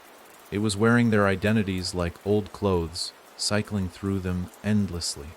But it paused when it looked at me, and for a few seconds it wore my face. It smiled. Then it spoke, and its voice was a mirror of my own. Do you know what a name really is? I swallowed the lump rising in my throat. It's a promise, it said. It's what you become when someone calls you something enough times. A name isn't just a word, it's a direction. It's a key. And people have been feeding me keys for centuries. I said nothing. It stepped closer. I couldn't move. My feet were buried in the flesh of the ground like roots. You think this started with your sister? It asked. No. That was just the first crack in your illusion. The first memory your mind couldn't strangle. I gritted my teeth. Why me? You opened the door. I didn't know. But you did. And it was right. Somewhere deep down, I had always felt the pull. That itch in the corner of my mind. The dreams. The silences. The places I wouldn't go near even as a child. The hollow hadn't crept into my life. It had been welcomed. Do you want to leave? It asked. I nodded slowly. Then give me what you've hidden the longest. The real name. The one you buried so deep you don't even remember burying it. My breath caught. I don't have. It raised a hand. The walls around us peeled back like skin. And there they were. The forgotten children. Hundreds of them. Their bodies warped, stretched. Their faces stuck between ages. None of them crying. None of them speaking. Just watching. Trapped between trades like records that could never stop skipping. And each one of them had something carved into their chest, the name they were traded for. And in the center of them, all stood loose. Her mouth was open now, wide and black, and from inside it came a sound I'll never forget, a heartbeat. Not hers. Mine. The hollow figure stepped aside. Your silence is the trade, it said. You can give it to me now. And I'll let you forget again. I'll let you go back to the life where none of this happened. Where Jonah never died. Where your sister never existed. I'll even give you a name. A good one. A safe one. I stepped forward, and I looked at Luce. She shook her head, and I remembered something. The real memory. The one I had wanted to forget all these years. It wasn't that I gave her away. It was worse. We had played a game. In the woods. A dare. We found a door buried beneath the roots of a tree. I had told her not to go near it. But she laughed. She touched it. And I let her go through. I let her go. Not because I was afraid, because I was curious. Because I wanted to see what would happen. Because I didn't stop her. I dropped to my knees. The hollow leaned in close. Speak her name, it whispered. Let it be your offering. I looked up at Luce. I looked at all of them. And I did something I didn't expect. I reached inside my pocket, pulled out the broken key, and I cut my own throat. The hollow screamed. Not in pain. In confusion. I fell, blood pouring into the ground, soaking the flesh, the roots. And as my vision blurred, I whispered one word. Luce. And I gave her back what I stole. Her name. The world ripped open. The children screamed for the first time. The hollow's body began to break, cracks forming where once it had been seamless. The faces it wore peeled away, screaming, reaching. It tried to grab me, but my blood had already fed the soil. It couldn't hold me anymore. I looked at Luce one last time. and she smiled. For the first time in all those twisted, broken years. Then darkness. I should have died. I know what bleeding out feels like. I know what the final moments are supposed to sound like. The soft drop in your heartbeat, the dull ring in your ears, the way light curls at the edges of your vision like burnt paper. But I didn't get that. Not peace, not blackness, not even a voice telling me it was over. Instead, I woke up screaming with no voice at all. My throat was intact, no wound, no scar. The broken key that I had driven into my skin was gone. So was the hollow. So was Luce. So were the children. And so was everything else. There was no room, no walls, no sky above or floor beneath me. Just an endless gray that pressed in from all directions. It wasn't fog. It wasn't smoke. It was memory, too thick to breathe, too slippery to hold. The kind of gray that bleaches everything you are until you can't even tell if you're awake or just dreaming someone else's nightmare. My thoughts came back slowly. First the pain, then the faces. Jonah, Luce, my mother, the man with no face. They flickered in and out, like a dying projector struggling to finish its reel. I stood, somehow, and walked. There was no direction, but my legs moved anyway. The gray pulsed with every step, reacting, breathing. It felt like I was walking through something alive and uninterested in letting me out. Then I saw the door. Not a normal one. It was stitched into the air with thread the color of dried blood. The shape was crooked, the edges torn. But it was the only thing here that didn't drift. I approached slowly. My hand trembled when I reached for it. Because I already knew what was on the other side. The place the hollow couldn't reach. Because it answered to something else. When I touched the seam, the thread unraveled with a sound I will never forget. Not a rip or a snap, but a sigh. A sound like disappointment. Like something waking up that had expected to sleep much longer. The door opened inward, and I stepped into a space that should not have existed. It was a library, but not one built by human hands. It stretched infinitely in all directions, shelves floating in midair, ladders dangling without gravity. The books were bound in skin, bark, glass, bone, some even pulsed, as if they were still breathing. Each spine bore only a single word, names. Thousands, millions, some I recognized, most I didn't. I walked past shelf after shelf, drawn toward the center, where a massive table sat under a flickering light. One book lay open, a single page exposed, and on that page, written in ink darker than night, was my name, Jonah Ely Hale, and beneath it, unfinished. Something moved across the far side of the room. I heard the shuffle of robes, the slow crack of old joints, and a figure emerged from behind a pillar of floating books. Its body was thin, wrapped in cloth the color of teeth. No face, no eyes, just the hum of ancient understanding. "You were not meant to come here," it said. I couldn't speak. My voice hadn't returned. "You broke the cycle, but you did not break the law." It stepped closer. I realized it wasn't walking. It was sliding, as if reality bent to let it pass. Its presence alone made the shelves groan. "You gave back a name. You returned what was stolen. The hollow feeds on imbalance. You tipped the scale." It reached out and touched the book with my name. "But this," it said, "is still open." I wanted to scream, to ask what it meant, but my mouth wouldn't open. The figure circled the table. "The hollow is not the origin," it said. "It is the reaction, a shadow of another decision. The first trade was not made with hunger, it was made with fear. You've seen what came after, but you haven't seen what came before." The walls trembled. The light flickered. Something was coming. "I can show you," it said, "but it will cost." I nodded. It raised its hand, and everything fell away. Suddenly I was there, not in memory, inside it. A village, wind through trees, dirt paths lined with torches, children laughing, unaware, and in the center of town, a small house, not twisted, not cursed, just old. Inside, a woman knelt over a cradle. Her face was soaked in tears. Her hands trembled as she rocked the baby, too small, too sick, lungs too weak to scream. Behind her, a man argued with another figure cloaked in dark cloth. I couldn't hear the words, but I could feel the weight of them.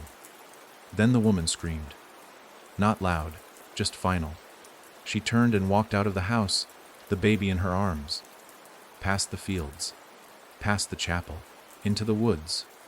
And at the base of an ancient tree with spiraling bark, she placed the child into the roots, not as a sacrifice, not as a trade, as a prayer. She whispered a name, Jonah, then turned and walked away.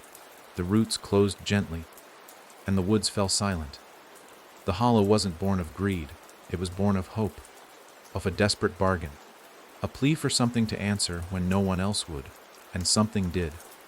The vision snapped. I was back in the library. The figure was gone, but my name in the book had changed.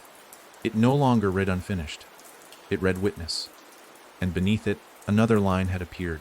The hollow follows the ones who ask. I understood now. It had never chosen me. I had chosen it, not in this life, not in this town, but before, when I was barely more than breath and blood. The hollow followed bloodlines. It remembered names before names were ever spoken. And mine was the first. The key was never the metal. It was me. I stood in that impossible room, surrounded by every name ever traded, every identity swallowed and forgotten. And I made a choice. I picked up the book, closed it, and the moment I did, the library screamed, shelves exploded, books burst into flame. And I ran, not away, but toward the next door. Whatever was waiting, I would meet it standing, because now I remembered who I was. And more importantly, I remembered what I owed. I returned gasping, body racked, muscles tight, my lungs fighting for breath like they'd never tasted air before. I was no longer in the hollow, nor in that impossible library. I was lying on cold stone, face down, back arched like something had peeled me from a place I was never meant to leave. The world above me groaned with rain. Not water, just the sound of rain. There was no sky, no clouds, just a darkness stretching over the horizon, pressing down like the ceiling of a dream. I rose to my knees. My hands were raw, my clothes torn, my voice gone, still. My throat pulsed, like it wanted to scream but knew the silence was safer. The ground was familiar, dark roots breaking through stone, veins of moss glowing faintly, the smell of something old and bitter rising through the soil. I was back. But the world I'd left wasn't the same. And neither was I. Something had come with me. It wasn't the hollow. That presence was gone. Cut off. Starved. But the echo of it, the sound of all those names it had once swallowed, still lived in me. I could feel them pressing behind my eyes, faces without features, voices without words, and underneath it all, a question waiting to be asked. Why did I return? Because something wasn't finished. Because someone knew. I walked until the land shifted. Until the trees began to stretch into shapes they shouldn't have. Bent in half. Twisted at the trunks. Their branches clawing down instead of reaching up. I followed them, step by step, to the only place they led. A well, carved from stone too smooth to be natural. Its mouth was wide, open, still damp, as though something had recently climbed out, or was waiting to pull something in. I approached and peered over the edge. At first, I saw nothing but reflection. My face pale and drawn, eyes darker than I remembered. But then, something moved behind me. I turned fast. No one. But the air was breathing. The same way it had breathed inside the hollow. And then the voice returned. Not from the sky. Not from the well. From inside me. You closed the book, it whispered, but you didn't bury the story. I staggered back. I buried you, I managed, voice rough, broken. I gave her name back, I broke your rules. The voice chuckled, soft and low, not mocking. Hungry, we are not one voice, it said. We are the echo of all trades. You silenced one mouth, but the first face still feeds. The first face, not the hollow. The thing that answered when no one else would. The creator of the hunger. I understood then, with a dread that sank bone, deep the hollow was never the top of the chain. It was only a middleman, a parasite, a system designed to feed on our brokenness. but even that needed a source. A mouth that taught the others how to open. And I'd met it. That faceless man, the shifting figure, it hadn't just mimicked the trades, it invented them. And now that I had escaped, now that I had walked the unwalkable space, now that I carried the names in my blood, it wanted me to finish what it started. A wind rose across the field behind me, soft at first, then heavy.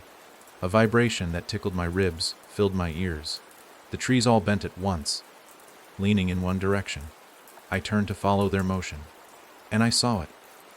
Far beyond the field, just past the edge of perception, a figure stood at the mouth of the tree line, taller than the trees themselves, not walking, just arriving. Like it had always been there and was only now being remembered. Its head scraped the sky, and in place of a face, it had dozens, all weeping, all laughing, all mine. I didn't run, because I couldn't. This wasn't something I could outrun. This was something I had brought with me, from the first time I stepped into Ridgeway Hollow, maybe even before. And now, it was here. The first face, the name that needed no language, the hunger that taught the hollow to feed. And somehow it had followed me, back into the world, back into flesh, back into memory. I fell to my knees again, not from weakness, but from understanding. The figure didn't move, it only waited. Behind me, the well hissed. Ahead, the trees bowed in silence. I spoke the only word I knew still had power. Jonah. The world twitched. The name still held weight. It was the only weapon I had, because the first face, the original hunger, had no true name of its own. It only took them. But mine had been given. And I would speak it again and again, if it meant keeping the rest of the world from hearing what the first face whispered into empty hearts. The figure raised its arms, and the sky began to open. The sky didn't tear open with fury. It unfolded, deliberate, patient, like a slow exhale from something that had waited far too long to be remembered. It wasn't the kind of sky that held clouds or stars or rain. It was bone, white and veined with black cracks, pulsing faintly like the inside of a closed eye. The figure at the tree line didn't move, not even as the world shifted around it, and somehow that stillness was more terrifying than any howl or scream, because it was watching. It didn't need eyes. The first face was beyond eyes. Every part of it shimmered with stolen identities, shifting expressions and half-formed mouths that whispered syllables not meant for human tongues. It had no true shape, only the residue of those it had devoured. Faces caught mid-sob, children frozen mid-laugh, eyes wide and locked in final moments of memory. Each of those fragments was someone's last thought, and it wore them like robes. And I understood the truth then. It didn't hunt. It didn't even need to feed. Not in the way the hollow had. It simply collected names, memories, language. Because if it could own your words, it could become you. That was its hunger, not for flesh, but for definition. It wanted to be called. And worse, it wanted to be known. I stood in that pulsing silence, the well behind me hissing like a kettle, just beginning to boil, and I knew I was standing in the eye of something ancient. Not evil, not even malicious, just curious. And that made it worse. You can bargain with monsters, but curiosity never stops. I stepped forward. The earth shifted with every footfall. It didn't crumble or break. It moved aside, as if I was walking a path laid out long before I was ever born, a path worn smooth by others, by those who had made trades, those who had opened doors, those who had given names they thought were safe. The closer I got to the first face, the more my own thoughts began to unravel. I couldn't remember what day it was, or where I'd come from. I barely remembered what I looked like. My name pulsed in my chest like an open wound. Jonah, Jonah, Jonah. It tried to slip from my mind like a dream I wasn't meant to keep. That's when I realized its game. It wasn't coming to take my name. It was trying to replace it. Every word I forgot became space for its language. Every crack in my identity was a place it could slip into. It wasn't a monster in the shadows. It was an infection of meaning, a sickness that rewrote you from the inside out. The first face wanted to speak through me, and once it did, it would wear my voice like a mask. That's how it moved from person to person, from century to century. Not by killing, not by cursing, by naming itself through others. Letting someone else say the words, letting someone else invite it in, and I had gotten too close. The figure finally raised its arm. Not in threat. In greeting, it beckoned me forward, and though everything in my body screamed to stop, I answered. One more step. Its mouths all moved in unison. The voices it carried began to blend into a single tone, layered and slow, like an ocean humming. It wasn't a language I recognized, but my body understood it. My blood recognized the rhythm. It spoke not to my mind, but to the space behind it. The part that dreams when we sleep, the part that flinches before we fall. It was trying to rewrite me, and I almost let it, until I heard her voice. Loose, soft, sharp, familiar. She didn't speak a word, she just sang my name. Once, and everything inside me locked back into place. I screamed, not in fear, not in surrender. I screamed my name, Joanne. The ground split beneath me, the sky convulsed. The figure froze. That name, my true name, slammed into the space like a blade into wet wood. The air turned electric. The threads of language unraveling inside me snapped back like rubber bands. Every stolen syllable the first face had been curling into my throat recoiled like smoke in wind. The figure staggered. Its mouth stuttered. The faces it wore blurred, their features twisting with pain or rage. I couldn't tell which. I took another step forward. I know who I am, I said, and you will never wear me. The first face didn't roar. It didn't cry. It listened. And then it tried again. This time it reached. Its arm extended impossibly far, fingers like roots made of ink and static. It aimed not for my body, but for my mouth. Because it didn't need to possess me. It just needed me to speak its name. I turned my face away. It pulled harder, and then I remembered the library, the book, the thousands of names bound in flesh and blood. Names were its chains. I reached into my pocket, though I didn't remember placing anything there. My fingers brushed paper. I pulled it free, a photograph. The one from Jonah's journal, of Luce, her stitched mouth, her wide eyes. And I knew then, she had never said his name. Not even when she was taken. Not even when she was forgotten. She had never spoken it, and that was the secret. That was the lock. I held the photo up like a mirror, and I spoke her name instead. Luce. The figure screamed, not in anger, in fear. The faces burned, the bodies twisted, and the language, the rolling hum, collapsed. Like a tower of cards built too high on silence. Because it couldn't take what was already given. It couldn't consume what had been forgiven. And Luce had forgiven me. The field exploded in light. Not brightness, clarity. The roots of the trees retracted. The sky closed like a wound. The figure stumbled backward, and with every step, it lost shape. Faces peeled off like old masks. Its form flickered, thinned, unwoven. And as it disappeared, it spoke in a voice I'll never forget. Not loud, not cruel, just curious. Then what name will the next one give? And it was gone, not dead, just waiting, as it always had. I fell to my knees, trembling. The world was quiet again, and this time, I felt something I hadn't in a long, long time. Stillness.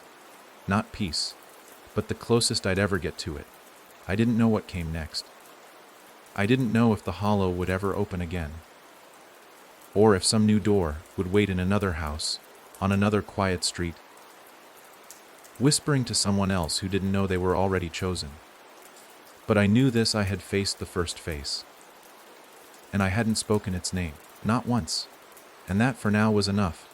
The first face was gone, not destroyed, not vanquished, just gone. Like smoke swallowed by wind. Like a name unspoken long enough to be forgotten. But even in its absence, it left something behind. Something heavier than death, more suffocating than grief. The silence that followed wasn't relief. It wasn't peace. It was weight. A waiting. I stood in that empty field for what felt like hours, maybe days. I don't remember moving or breathing or even thinking. Just being, trapped in a body that remembered too much. The ground beneath me no longer pulsed. The sky above no longer shimmered. But everything around me felt bruised. Like the world had survived something it wasn't built to hold, and now it was trying to convince itself it was whole. The well behind me had collapsed. Or rather, it had never existed. There was no rubble, no hole, no sign it had ever pierced the ground. That was the first clue that something fundamental had shifted. The second clue came when I tried to speak, and no sound came out. Not because I was hurt, because there was nothing left to say. The last word I'd spoken had been hers, loose. And maybe that was the point. Maybe that was the price. Maybe the only way to stop the first face from being named was to end the story with a name it couldn't erase. A name born not of fear, but memory. When I finally stumbled back into town, nothing was as I remembered. The streets looked the same. The buildings were in the right places, but the rhythm of it, the hum, was wrong. People passed by without looking. Their mouths moved, but I couldn't hear the words. Not muffled, not muted, just absent, as if language itself was rebuilding, cautious, fragile. I stopped at the gas station. The same man sat behind the counter. Todd, I think his name had been, but he didn't recognize me. Or maybe he did, and just didn't want to. I tried to write something on the receipt pad, but my hand trembled too hard. The pen rolled from my grip. Todd never looked up. Outside, children played in the park. But there were no voices, no laughter, just motion. I watched a little girl jump rope in perfect rhythm, lips moving silently, counting to herself in numbers I couldn't hear. Her shadow stretched long behind her, a twitching on the concrete like it had forgotten how to follow. And then I saw it. The photo, pinned to the message board outside the grocery store, yellowed, curled at the edges. A missing person notice, no name, no date, just a single black and white image of a boy, maybe 11, maybe 13. Eyes too wide, mouth caught mid-smile. I knew that face, because it was mine, not the face I wore now, the one I had worn before any of this began. The version of me that opened that first door and forgot what it meant to do so. Someone had remembered.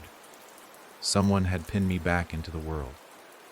I tore the photo down with shaking hands, crumpled it, stuffed it deep into my pocket. But the hole it left on the board kept pulsing, like the memory itself was still bleeding out. Back home, if I could still call it that, the door was unlocked. My mother sat in the kitchen, staring into her coffee. She didn't blink when I stepped inside, didn't even turn her head. I stood there, waiting for her to speak, waiting for something normal to grab onto. Then, softly, she said, "You left the door open again." My breath caught, not in fear, in recognition.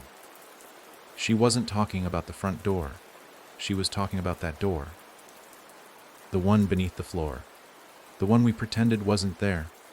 The one she had whispered about in her sleep when I was little, voice trembling as she warned me never to answer if it knocked. "You remember?" I whispered. She nodded slowly. Her eyes didn't move from the steam rising from her mug. "I never forgot," she said. I just made myself quiet enough to survive, and that's when I realized the truth. One that had been buried deeper than names, deeper than memories, deeper even than the hollow. Everyone in this town had heard the knock. Some answered. Some didn't. Some made trades. Some ran. But all of them remembered. They just wore that memory like a scar under the skin, never speaking it, never naming it, because to give it form was to make it real again. And now, something had changed. The hollow was gone. The first face had been repelled, but the price was still being paid. Silence had returned. Not the peaceful kind, the kind that listens. I went upstairs to my room. It looked untouched. Dust in the corners. The same faded poster peeling on the wall. The same old books on the shelf. But on my desk, something new. A notebook. Unlabeled. Unmarked. But as I opened it, I saw the first line written in shaky, familiar handwriting. If you're reading this, it means I didn't forget. Page after page was filled with names, places, doors, drawings of symbols that twisted in ways no geometry should allow. At the very end, one last sentence. The hollow doesn't need to eat to grow. It just needs to be remembered. I closed the notebook. My hands were trembling again. Because I understood. I hadn't stopped anything. I had only paused it. And now, the silence was waiting for someone else to ask the wrong question. To reach for the wrong handle.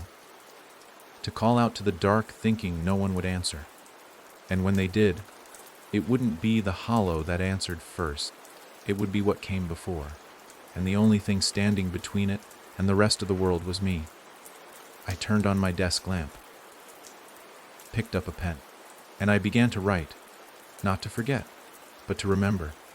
Because memory isn't just a burden, it's a shield. And I would write every name, every door, every mistake, so when it knocks again, someone else will know not to open it, not ever. Not even if it calls them by name. The first few days, the writing felt like a ritual, a purge. I filled page after page in that quiet little room, the lamp humming overhead, the air still heavy with a kind of waiting. Each sentence I wrote pulled something out of me. Some ache I didn't know I was still carrying, some name I hadn't realized I had buried. I wrote about the Ridgeway house, about Luce, about Jonah, about the door beneath the floor, and the ones that opened behind people's eyes. I wrote until my knuckles ached, until the pen tore through the paper, until the edges of the world felt a little more solid with every word. But the moment I tried to write the first face's name, the ink turned black. Not dark. Wrong. It shimmered as it dried, like oil floating over water, and the letters curled into something else on the page, something that wasn't mine. They twisted and pulsed, squirming into unreadable spirals, refusing to hold the shape I gave them. I tried again, slower this time, focused, careful, the same result. By the third time, the notebook shook, not from outside interference, from within. Like the pages were trying to reject the memory I was feeding them. The lines rippled like skin under pressure, and when I touched them, they were warm. Not like paper warmed by a lamp, but alive. Something in me cracked. The hollow was gone, I'd told myself. But the truth was it had never left. It didn't need a door.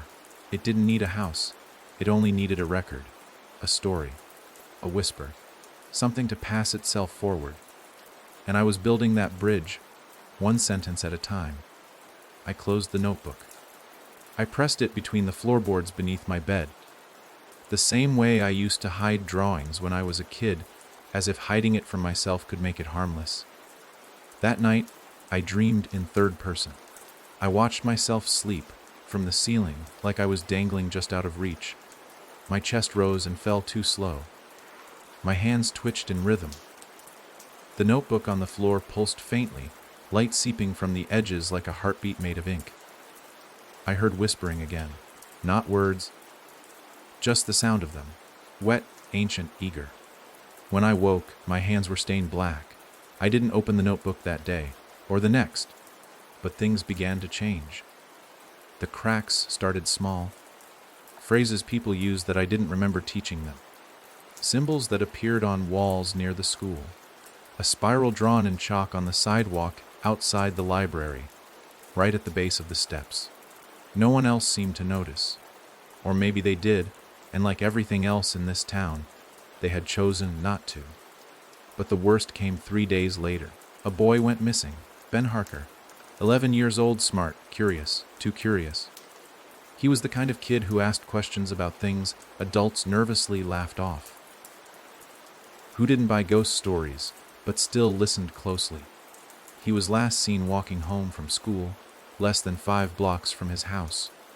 The police gave the usual lines. The family sobbed on camera. But when I saw the missing poster stapled to the bulletin board outside the gas station, my stomach twisted. Not because of the name. Not because of the age. Because the photo showed him wearing a shirt with a spiral on the front. one I'd never seen sold anywhere in town. I went home and dug up the notebook. I didn't open it immediately.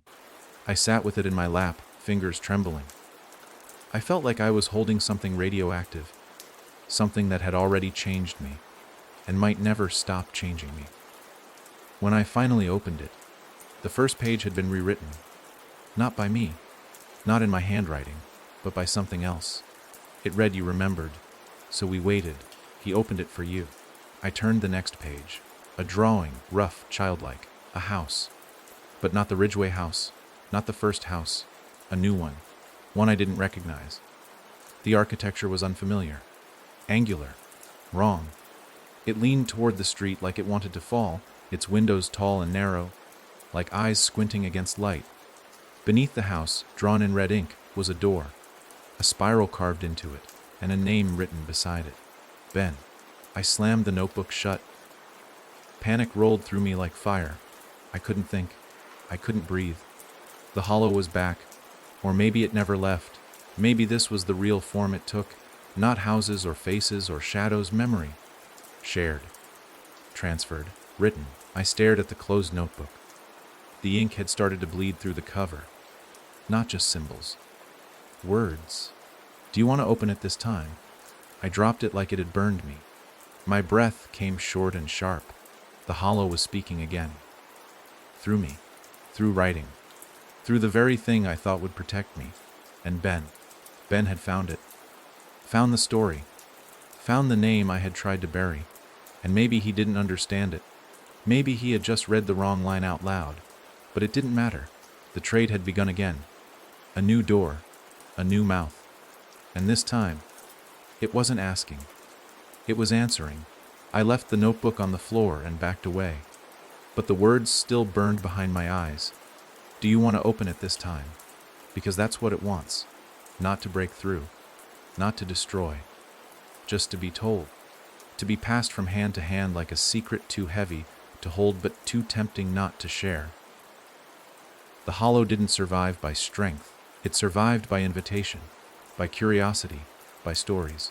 And I, God help me, had written one. Now all I could do was hope no one else read it. Or worse, that they already had.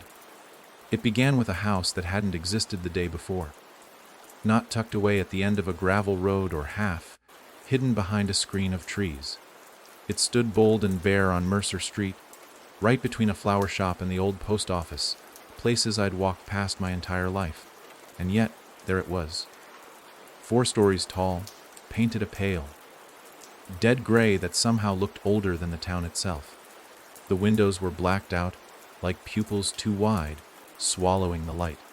And the door, that damn door, it had a spiral carved into it, not painted, not scratched, carved. Deep enough that I could see the ridges from across the street. I stared at it from the sidewalk for a long time, trying to make sense of how something so wrong could exist so confidently in plain sight. No one else noticed it. I watched as people passed by, neighbors, kids, delivery drivers. They looked through it, not past it, through it. Like the house was a blank patch in their vision, a part of the scenery they refused to absorb. One man even stopped beside it to light a cigarette, never once glancing at the door he was practically leaning against. And then I saw Ben. He stood in one of the upstairs windows, for half a second, just enough for me to see the terror on his face. He didn't wave, he didn't yell, he just stared, eyes wide, mouth shut. A kid holding something back because he knew it would listen. Then he vanished. I crossed the street without thinking, every step pulsing with dread. The closer I got, the colder the air became. Not weather cold, not wind, a deep cold, the kind that lives in hospital waiting rooms and unmarked graves. I stood at the base of the steps. The spiral on the door moved. Not much, just a twitch, a shift. Like the wood remembered being something else. I didn't touch it, not yet. Instead, I knocked 3 times. Soft, measured, a stupid move. Because it knocked back, once, from behind me. I spun, but the street was empty. Silent. Like the town had taken a breath and held it, just long enough to let something else answer. I turned back. The door was open, just a crack, but it was enough. The hallway beyond was black, not dark, empty, like it hadn't been built yet, or had been stripped clean by whatever lived inside. I stepped in. It didn't feel like crossing a threshold. It felt like leaving the story. The second I passed through the doorway, my mind shifted. The sound of my footsteps vanished. My thoughts slowed. Not dulled, just staggered. Like each one had to get approval before continuing. I called Ben's name. My voice didn't echo. It didn't even exist. I wasn't alone. Not in the house. Not in my own head. Every inch of the hallway was covered in writing. Carved into the walls, the ceiling, even the floor. Names, sentences, apologies, questions. Desperate, messy scrawl etched with fingernails or broken pens or worse. And the further I walked, the more recent they became. One message was fresh enough to be damp. Don't answer it. Don't say your name. Another, he made me write it. I didn't want to. Then I read Jonah's book. My heart dropped. I ran. Room after room, all the same, barren, unfinished, like memories still waiting to be built. The house shifted behind me. Doors closed. Walls stretched. Stairs twisted. The house wasn't just a place. It was a recording, a retelling, and it was writing me in. That's when I heard it. A soft cry, a whimper. Ben.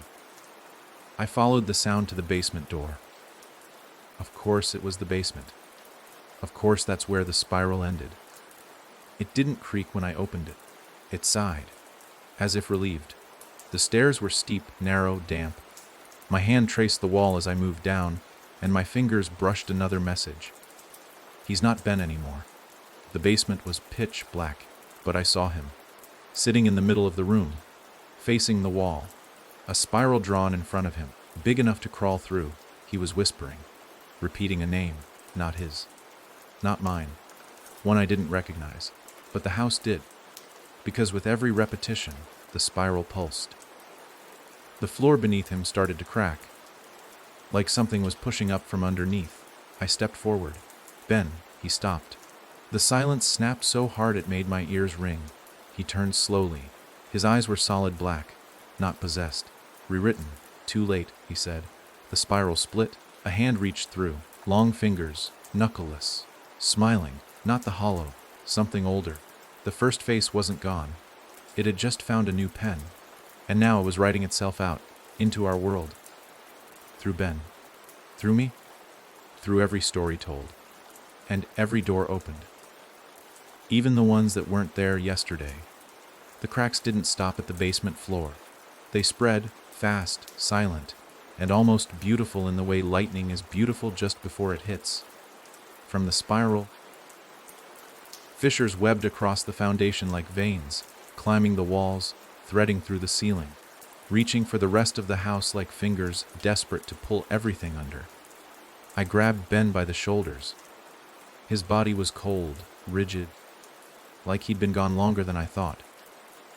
But his eyes, they were changing. The blackness was peeling back. Whatever had filled him, whatever name he had been repeating, it was losing its grip. I shook him hard, not gently, not like someone waking a child from sleep, but like trying to knock loose a possession. Ben, I shouted. Look at me. Say your name. His lips trembled. A pause. Then he whispered, I can't. The room groaned. Not from pressure, from awareness. Like it knew we were trying to break its rhythm. Like it didn't like when characters went off script. I didn't realize it until that moment, but the house wasn't just feeding. It was writing, and we were its story. Every action, every fear, every word, it was writing us. And if Ben didn't reclaim his name, he wouldn't just disappear. He'd be rewritten. Something surged through the spiral. A rush of air, dense and cold and full of intent.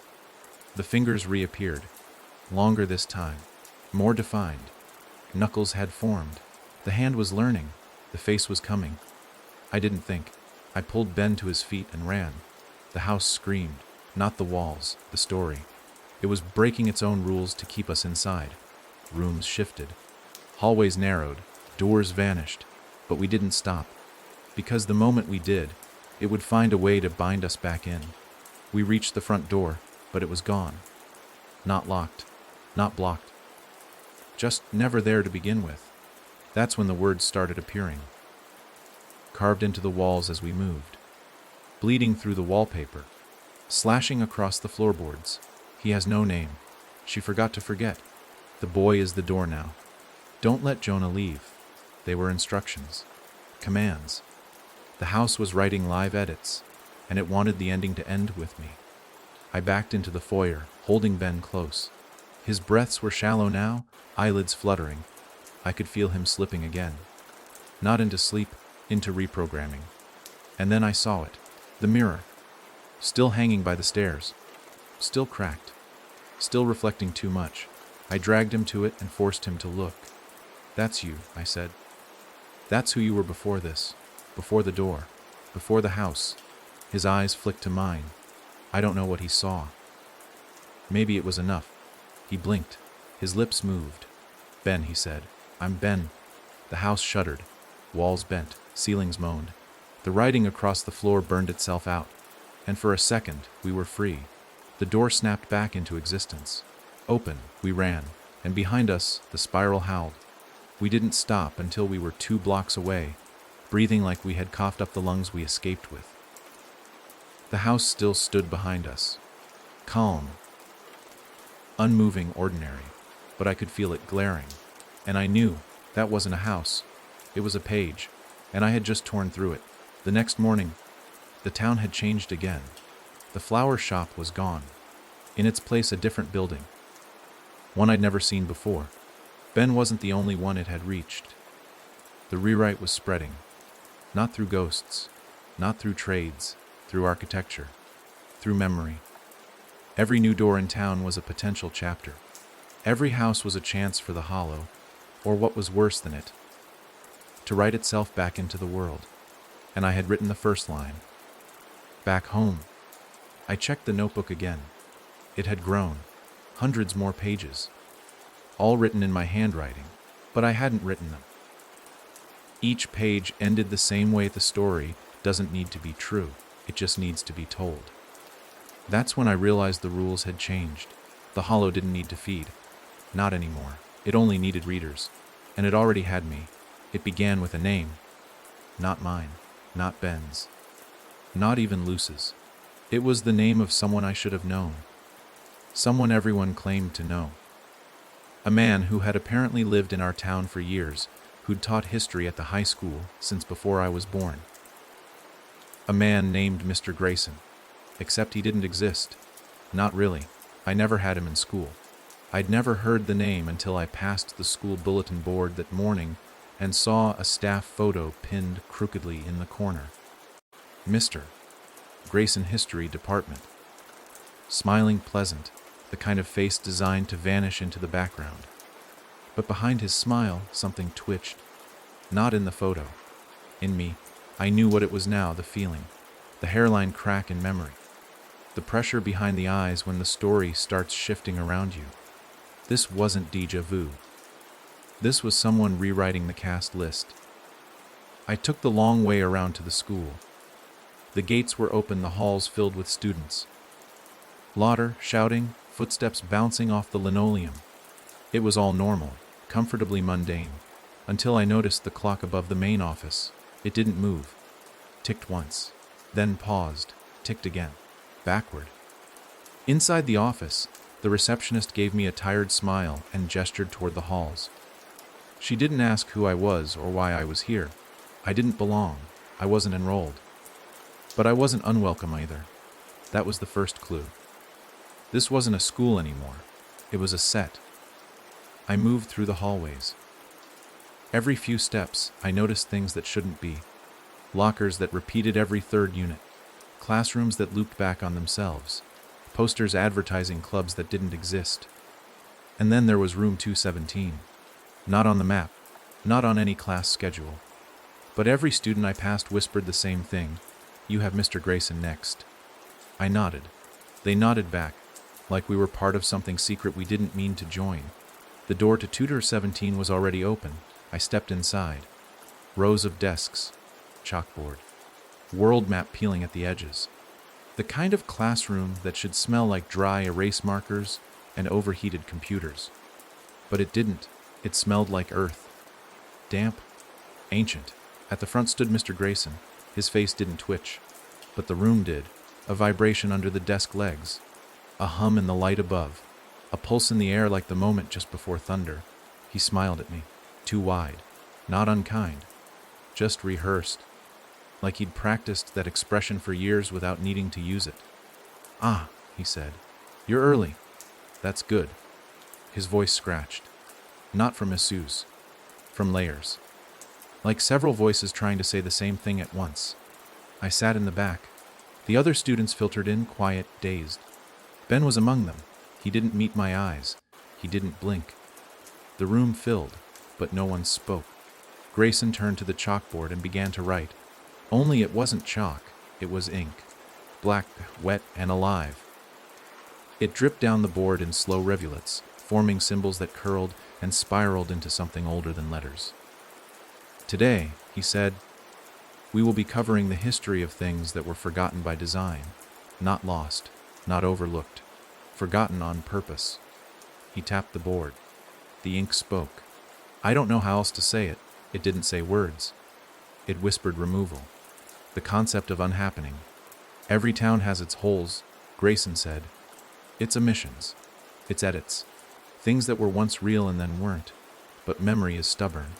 It leaves bruises." He turned to the class. "Who here remembers the Ridgeway house?" No one raised a hand. Not even Ben. Not even me. Not at first.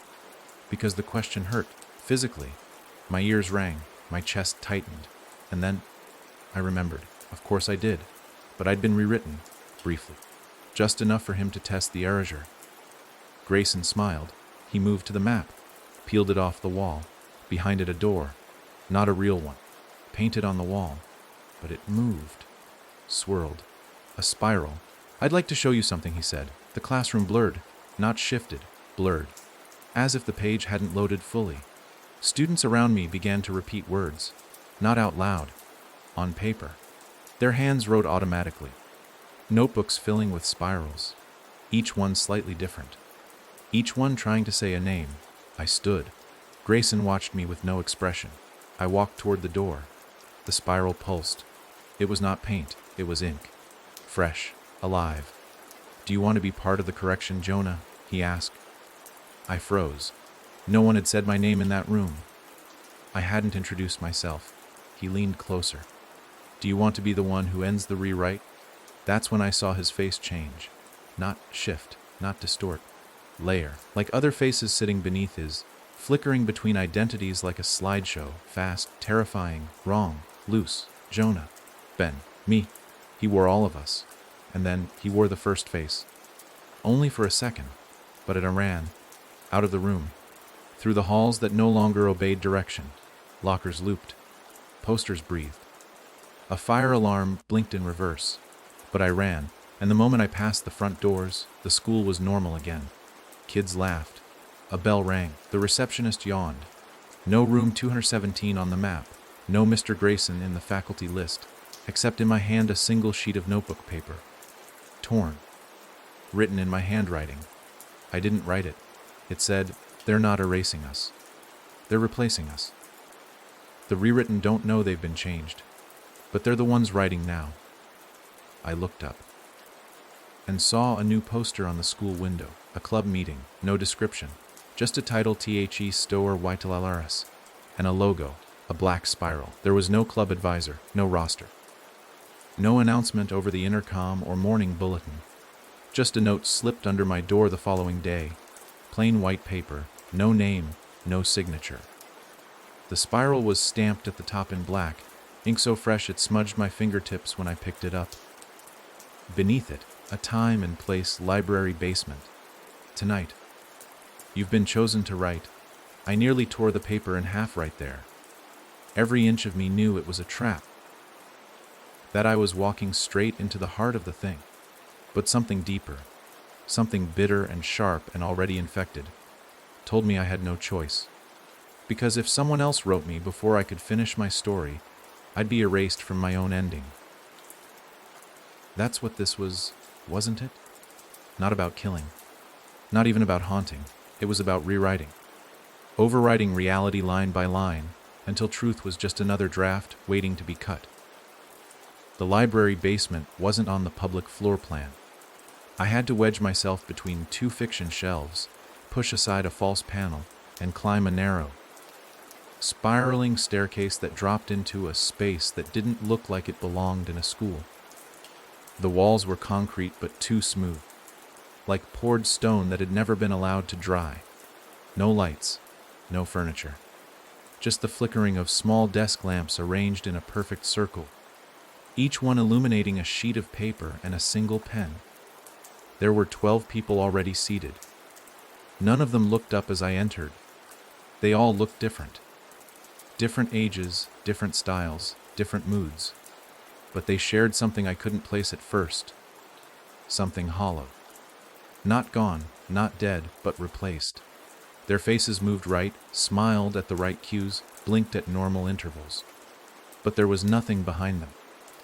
Like someone had painted life over a blank canvas. They weren't just storytellers. They were stories. Ones that had been rewritten so thoroughly that they no longer knew they weren't real. One chair remained open. Mine. I took it. No one spoke. No one introduced themselves. They simply picked up their pens and began to write. I looked down. My page was already full. Handwriting eerily similar to mine, but off, like someone had studied my journals and mimicked them, just well enough to trick a stranger. The words on the page chilled me more than any scream, any shadow, any flickering hallway. Jonah entered the circle. He took his seat. He joined them. He forgot who he was. My hands trembled. I blinked and the sentence added itself again. He forgot who he was. I dropped the pen. The lights dimmed. A presence entered the room. I don't know how else to say it. There was no sound, no shape, no shadow. Just a presence. The kind of weight that makes your ribs contract without touching you. Something so large it bent the corners of the room without ever showing its form. The others didn't stop writing. Their hands moved in unison now, pens scratching against paper like whispers echoing in a stone corridor. Then the voice, not from the presence. From the circle, 12 voices at once, perfectly in sync. He is not complete, they said. I stood. They stood too. He must be revised. No, I said. I remember. They tilted their heads. Not for long. Suddenly the air in the room thickened. Pages began to fall from the ceiling. Thousands of them. Some typed. Some handwritten. Some burned around the edges. Ink running in watermarks like tears. They spun in a slow cyclone, dancing around the circle, landing in stacks beside each chair. I picked one up. It was me, a version of me. Different, younger, colder, angrier. This version of Jonah had burned the Ridgeway house down in Chapter 3. He never met Ben. Luce never existed. This Jonah wore a sheriff's badge and hunted myth, born anomalies. I grabbed another. This Jonah had made a deal with the first face. Another had become it. Each page a different life. Each one a different rewrite. They were drafting replacements. Dozens. Maybe hundreds. And they were choosing which version of me would walk out of this room. The spiral wasn't just a symbol. It was a command. A process. Once you looked at it, it began to spin behind your eyes. Slowly, softly. Until you forgot which way was forward. Until you forgot which you was you. But I wasn't them. Not yet. I reached down and pulled my notebook from my coat pocket. The original one. The one I had written by hand. I opened to the last page and wrote one sentence. Jonah refuses the edit. The room stopped. The papers froze in midair. The lamps flickered. A low growl rippled through the basement. Not sound, reality shifting. The kind of growl that comes from a story being denied its ending. The storytellers screamed. Not loud, not long, but deep. Pages burst into flame. Pens snapped. The circle of lamps exploded into sparks. I turned and ran. Up the stairs. Through the shelves. Out the library doors into the early morning light. I collapsed in the parking lot. Breathing air that felt mine. For now. But I knew this wasn't over. The storytellers hadn't failed. They'd cataloged me. They'd just move me from active narrative to pending revision. A placeholder, waiting for the next edit, and somewhere, in some notebook, the first face was writing again. It wouldn't knock this time. It wouldn't wait for permission. It had a draft, a version of me willing to open the door. And all it needed now was a reader.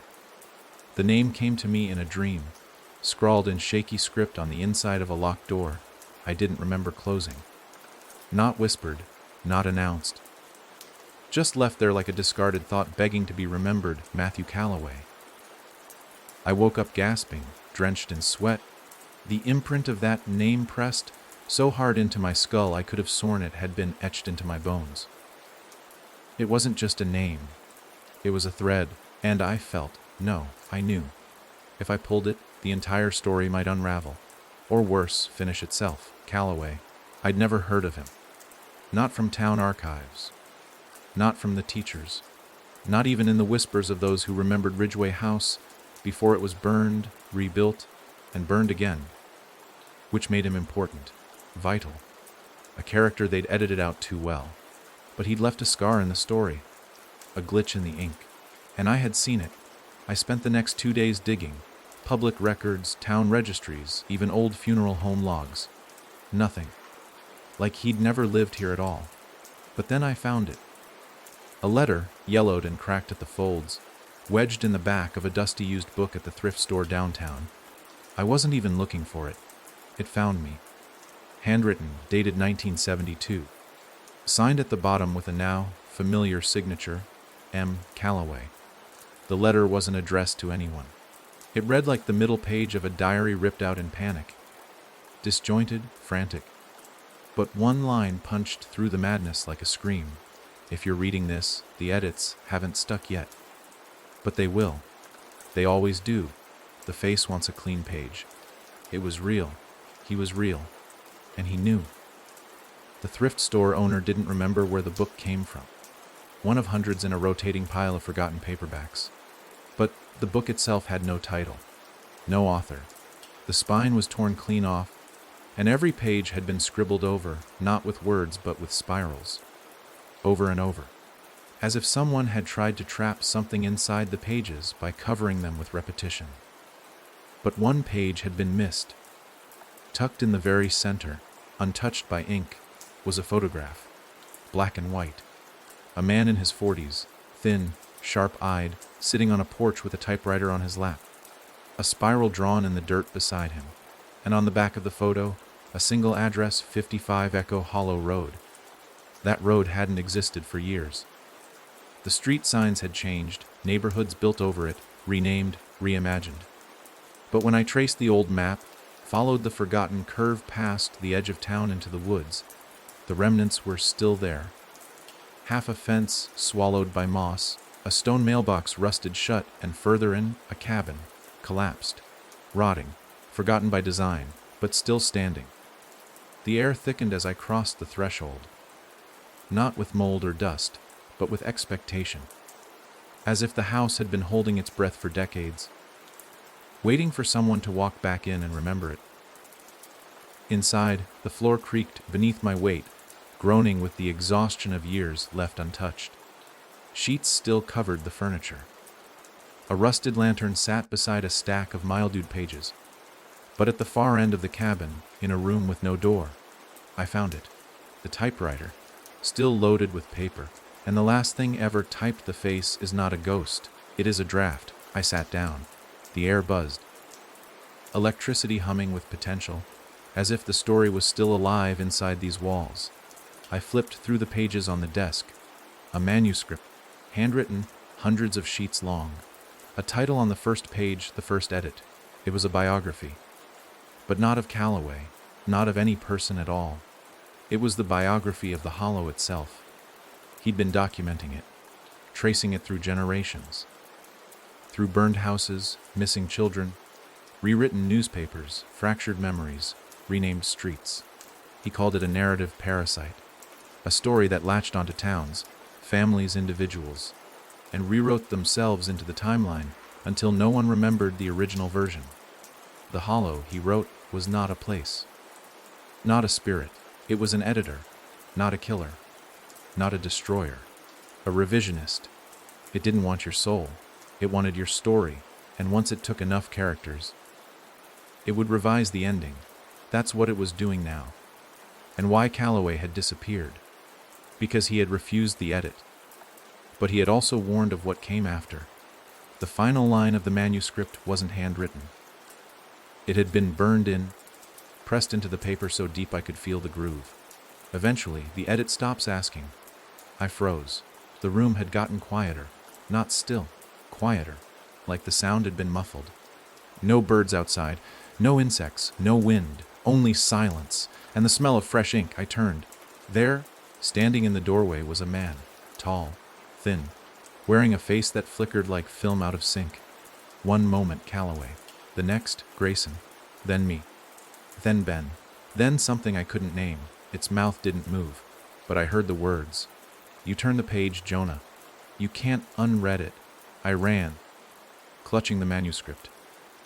The woods swallowed me as I fled, thorns slicing my arms, roots grabbing my ankles. But I didn't stop. I didn't breathe. I didn't think, because I'd seen the final chapter. The ending wasn't survival. It was submission. And the only way to stop it was to find a way to write back. To overwrite the overwrite. But for that, I'd need help. Someone who still remembered. Someone who hadn't been edited yet. And I knew exactly where to start. Luce.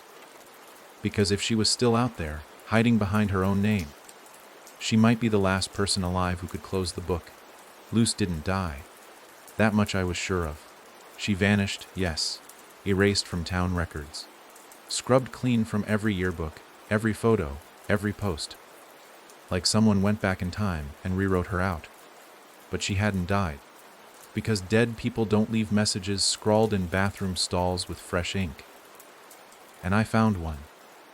3 nights after escaping Calloway's cabin, I ended up in a gas station off Route 12. One of those quiet, fluorescent, lit purgatories on the edge of nowhere. The kind of place people pass through but never talk about. I didn't stop for gas. I stopped because I felt pulled. Like some part of me knew she had been here. The bathroom was empty. Smelled like bleach and mold. Cracked mirror, stained sink. And on the back of the stall door, in black marker, just 6 words, find me where I don't belong. Signed with a spiral, but it wasn't the same spiral. Not perfect, not symmetrical. Jagged, uneven, human.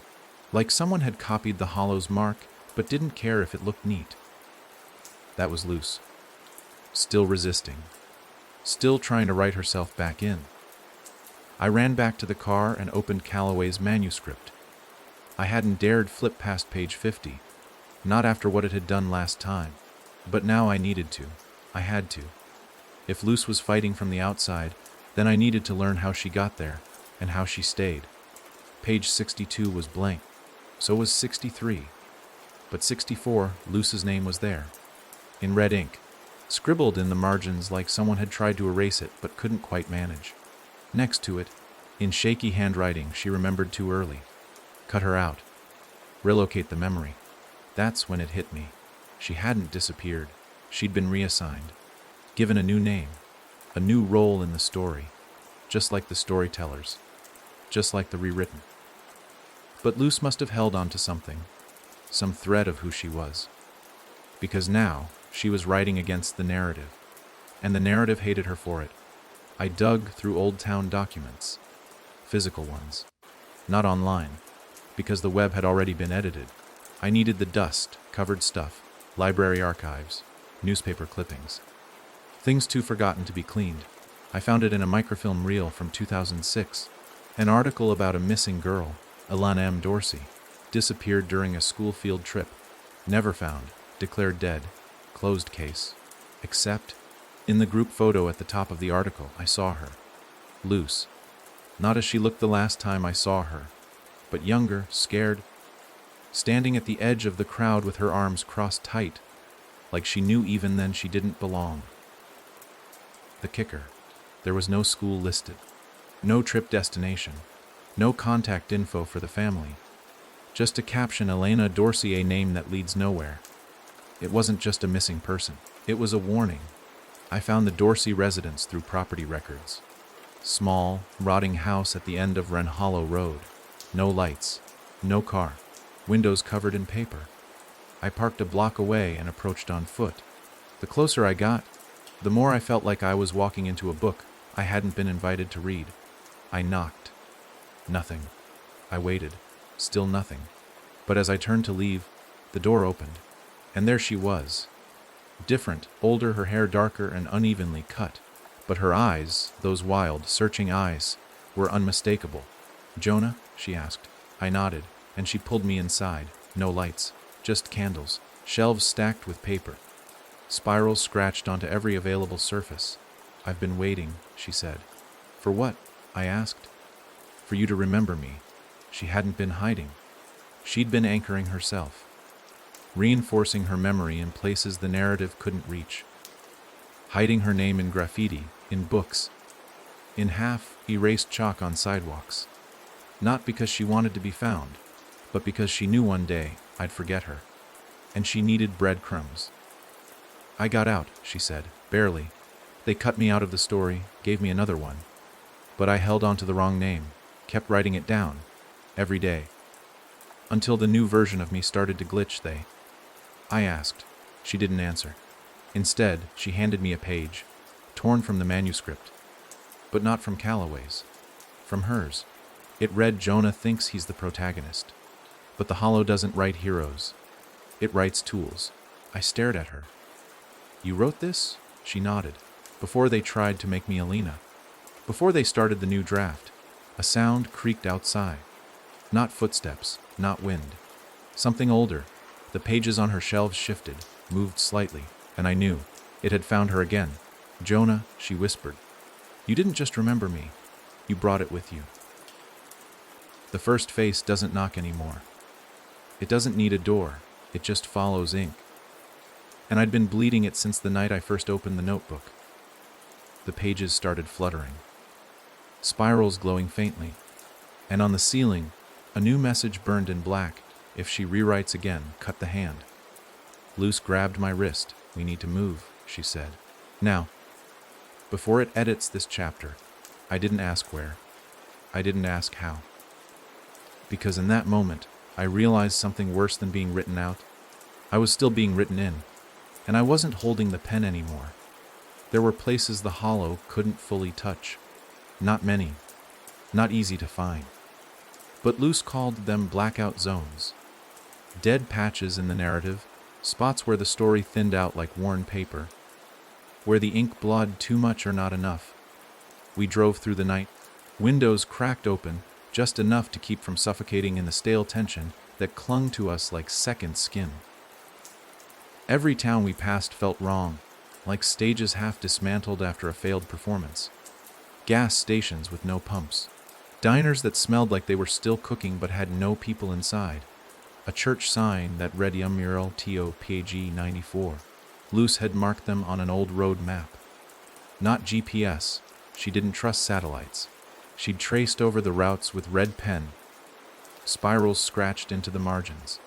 Some places she had scratched out entirely. Towns that had disappeared between printings of the map. We stopped just before dawn. A stretch of trees swallowed the road like a throat. The pavement cracked and faded into gravel and finally into dirt. Ahead, the remnants of a town that hadn't existed on any recent record. No sign, no welcome. Just a sinking feeling in my stomach, like gravity had gotten personal. "This is it," she said. "Where are we?" She didn't answer, because even saying the name might wake it up. Buildings leaned in strange directions. Windows were all broken, but none looked shattered. Just peeled away, like they'd been uninstalled. The air was heavy with dust, but no breeze stirred it. Every few feet, my foot would hit something soft, and I'd glance down, expecting fabric, only to find scraps of notebook paper half buried in the dirt. Scribbles, crossed out sentences. Pages torn from stories that had never been told. We reached what used to be the town hall, or maybe a church. Hard to tell. It had no cross, no bell. Just an open archway with symbols carved into the stone. Spirals, yes, but other things too. Symbols I couldn't recognize, like letters from a language we were never meant to speak. Inside was a circular room, long abandoned but not empty. Ben was there, or someone wearing his face. He didn't flinch when we entered, didn't smile, just stood in the center, surrounded by candles, as if he'd been waiting for years. "You're late," he said, and his voice wasn't quite right. Too calm.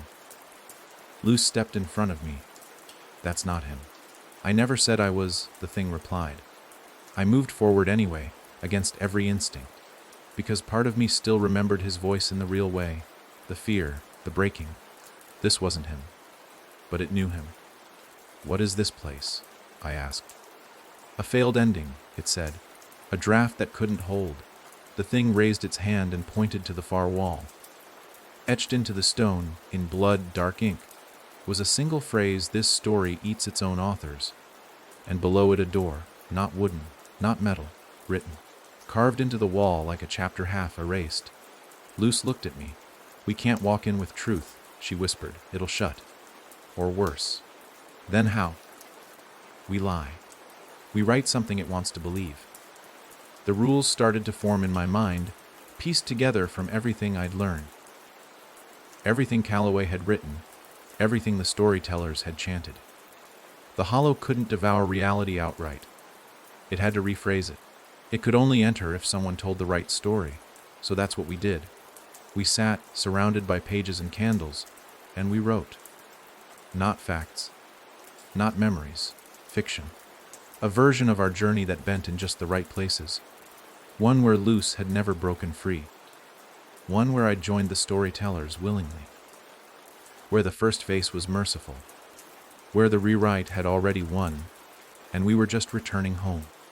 The more we wrote, the more the room shifted. Walls softened.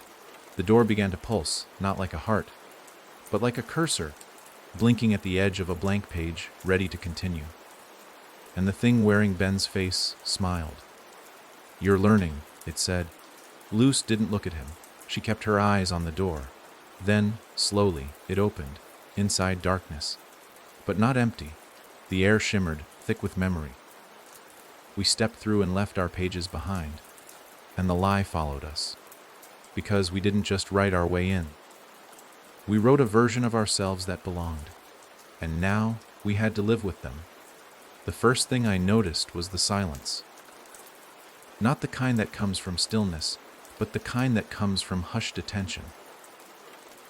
The moment Luce and I crossed the threshold of the written door, we entered a world that was listening, watching, not with eyes or ears, but with memory. Every surface here had been told a story, and they remembered. Not like we do, with cracks and emotion. They remembered perfectly, too perfectly. The sanctuary wasn't holy. It was clinical. White halls that curved gently, no hard edges, no corners.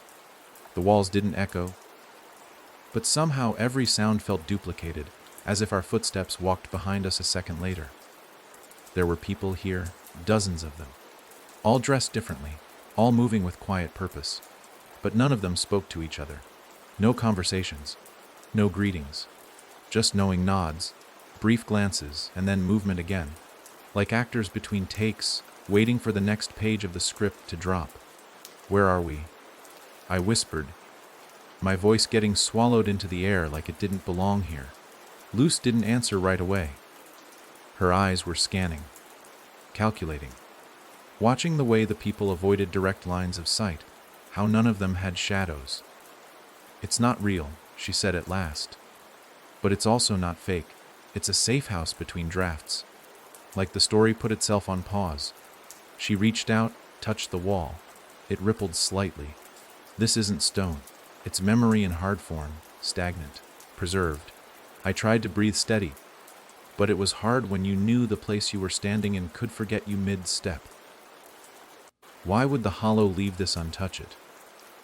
"It didn't," she replied, her voice growing quieter. "It just hasn't found which version of us fits here yet." And that's when the door at the far end opened. Slowly, deliberately, the kind of slow that wasn't for suspense, it was for timing. Like someone had rayed ahead, and knew we were supposed to be right here, right now. A figure stood in the doorway, smiling like he'd been expecting us since the beginning.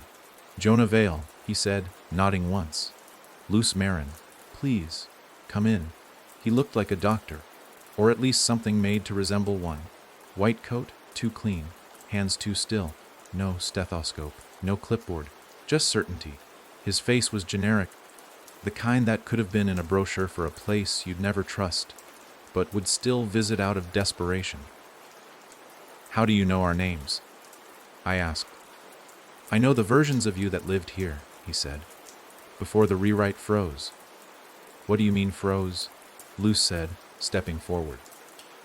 The man turned and gestured down the hall. We followed him into a room that didn't look like it belonged in this world. Wooden floors, soft armchairs, low firelight, even a rug with dust motes dancing in the air above it. Real, or close enough. It felt like a memory of comfort. He motioned for us to sit. We didn't. "This sanctuary," he said, "was designed by a version of you, Jonah. Not you exactly, but a draft of you. One that broke free early. He built this place as a cache, an archive for realities that were being erased too fast to be mourned. But he made a mistake." I swallowed.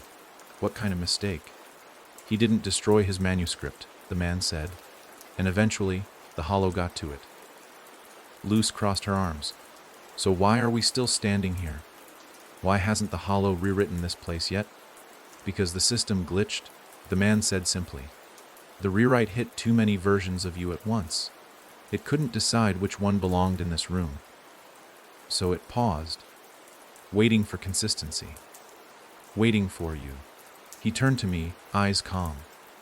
"It needs confirmation that you're the Jonah this place was built for, and it'll watch you until it's sure." The room darkened slightly. Not the light, the walls. As if the memory behind them had blinked. Luce looked at me. "You said earlier you've felt different lately. That your hands shake when you write. That sometimes your reflection doesn't quite follow your expressions." "That's not nothing, Jonah. That's the hollow trying on your face like a costume. It's writing over you one paragraph at a time." I clenched my fists. "Then how do I prove I'm me?" "You don't," the man said softly. "You prove you're the version of you the hollow wants to keep." That hit me like a punch to the chest. Be interesting enough to survive. Be useful. Be compliant. Be compelling. That's what it wanted. That's what it always wanted. Characters that serve the narrative.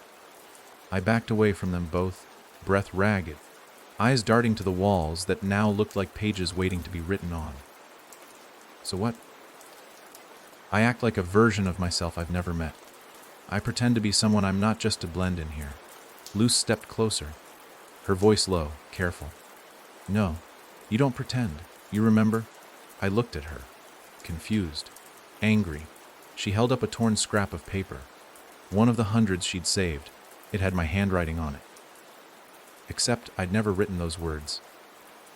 "You already were different versions, Jonah," she said. "You just don't remember the drafts they cut you out of. But some parts of you do, in your nightmares. In the way you flinch when someone says spiral. In the way you keep counting steps between doorways like you're checking for traps. That's all leftover code. Fragments of other Jonahs. So what I lean into that, let the hollow write me like a good little story." "No," she said, firmer now. "You write yourself first." And then the fire in the room flickered, not from wind, not from lack of fuel, from approval. The sanctuary, if it really was that, liked what it heard. I understood then. It wasn't about surviving. It was about becoming legible. If the hollow was going to keep me, it needed to understand me. So I sat in the chair, slowly, pulled a notebook from my pocket, the one Luce gave me, empty, untouched. I opened it and began to write, not as Jonah the survivor, not as Jonah the rebel, but as Jonah, the version who remembered every other version and refused to pick just one. And the walls around us began to stabilize. The man in the white coat smiled, wider this time. "Interesting," he said. "That might just work." But Luce didn't smile. She looked behind me, and whispered it found the page it needed. I turned and saw the first face etched into the wall. Deep, fresh, smiling. The hollow wasn't paused anymore. It was reading again. And this time it liked the chapter. It started with the whispers. Not voices. Not breath. Paper. Sliding. Folding. Curling under unseen hands. At first it came from behind the walls, like something was flipping through pages too fast to read. But then the floorboards joined in. Then the air. Everything began to feel like a book shuffling itself. The sanctuary was no longer paused. It had resumed, and it was looking for a new ending. Luce and I didn't speak as we moved deeper. The man in the white coat had vanished the moment the writing resumed, like he'd only existed to usher in a specific scene. Now that scene had ended, his part cut, his lines erased. In his place were echoes, not sounds, but memories. Mine, Luce's, someone else's. Versions of thoughts I'd had, but never spoken, arguments we'd never finished, moments that had never happened, yet felt familiar. The sanctuary was reading us now, not just observing. And worse, it was deciding. We reached a corridor that hadn't been there before. It split in 3 directions, each lined with mirrors. But these weren't reflections. They were windows. I could see myself in each one, but not as I was, as I could be. The left path showed a version of me with eyes too tired, wearing a sheriff's badge, standing over Luce's body with a storybook burning in one hand and a gun in the other. The middle showed me in an office, older, cleaner, smiling as I handed a spiral, emblazoned textbook to a group of children. The right showed me alone in a room filled with red string and clippings, muttering to myself, pages taped to the walls until there were no more walls, just words. Each path led to an ending. Villain, prophet, obsession. They're not choices, Luce said quietly, stepping beside me. They're predictions. It's trying to nudge you, guide you into a role that fits what it already wrote. How do I pick the right one? I asked. You don't, she said.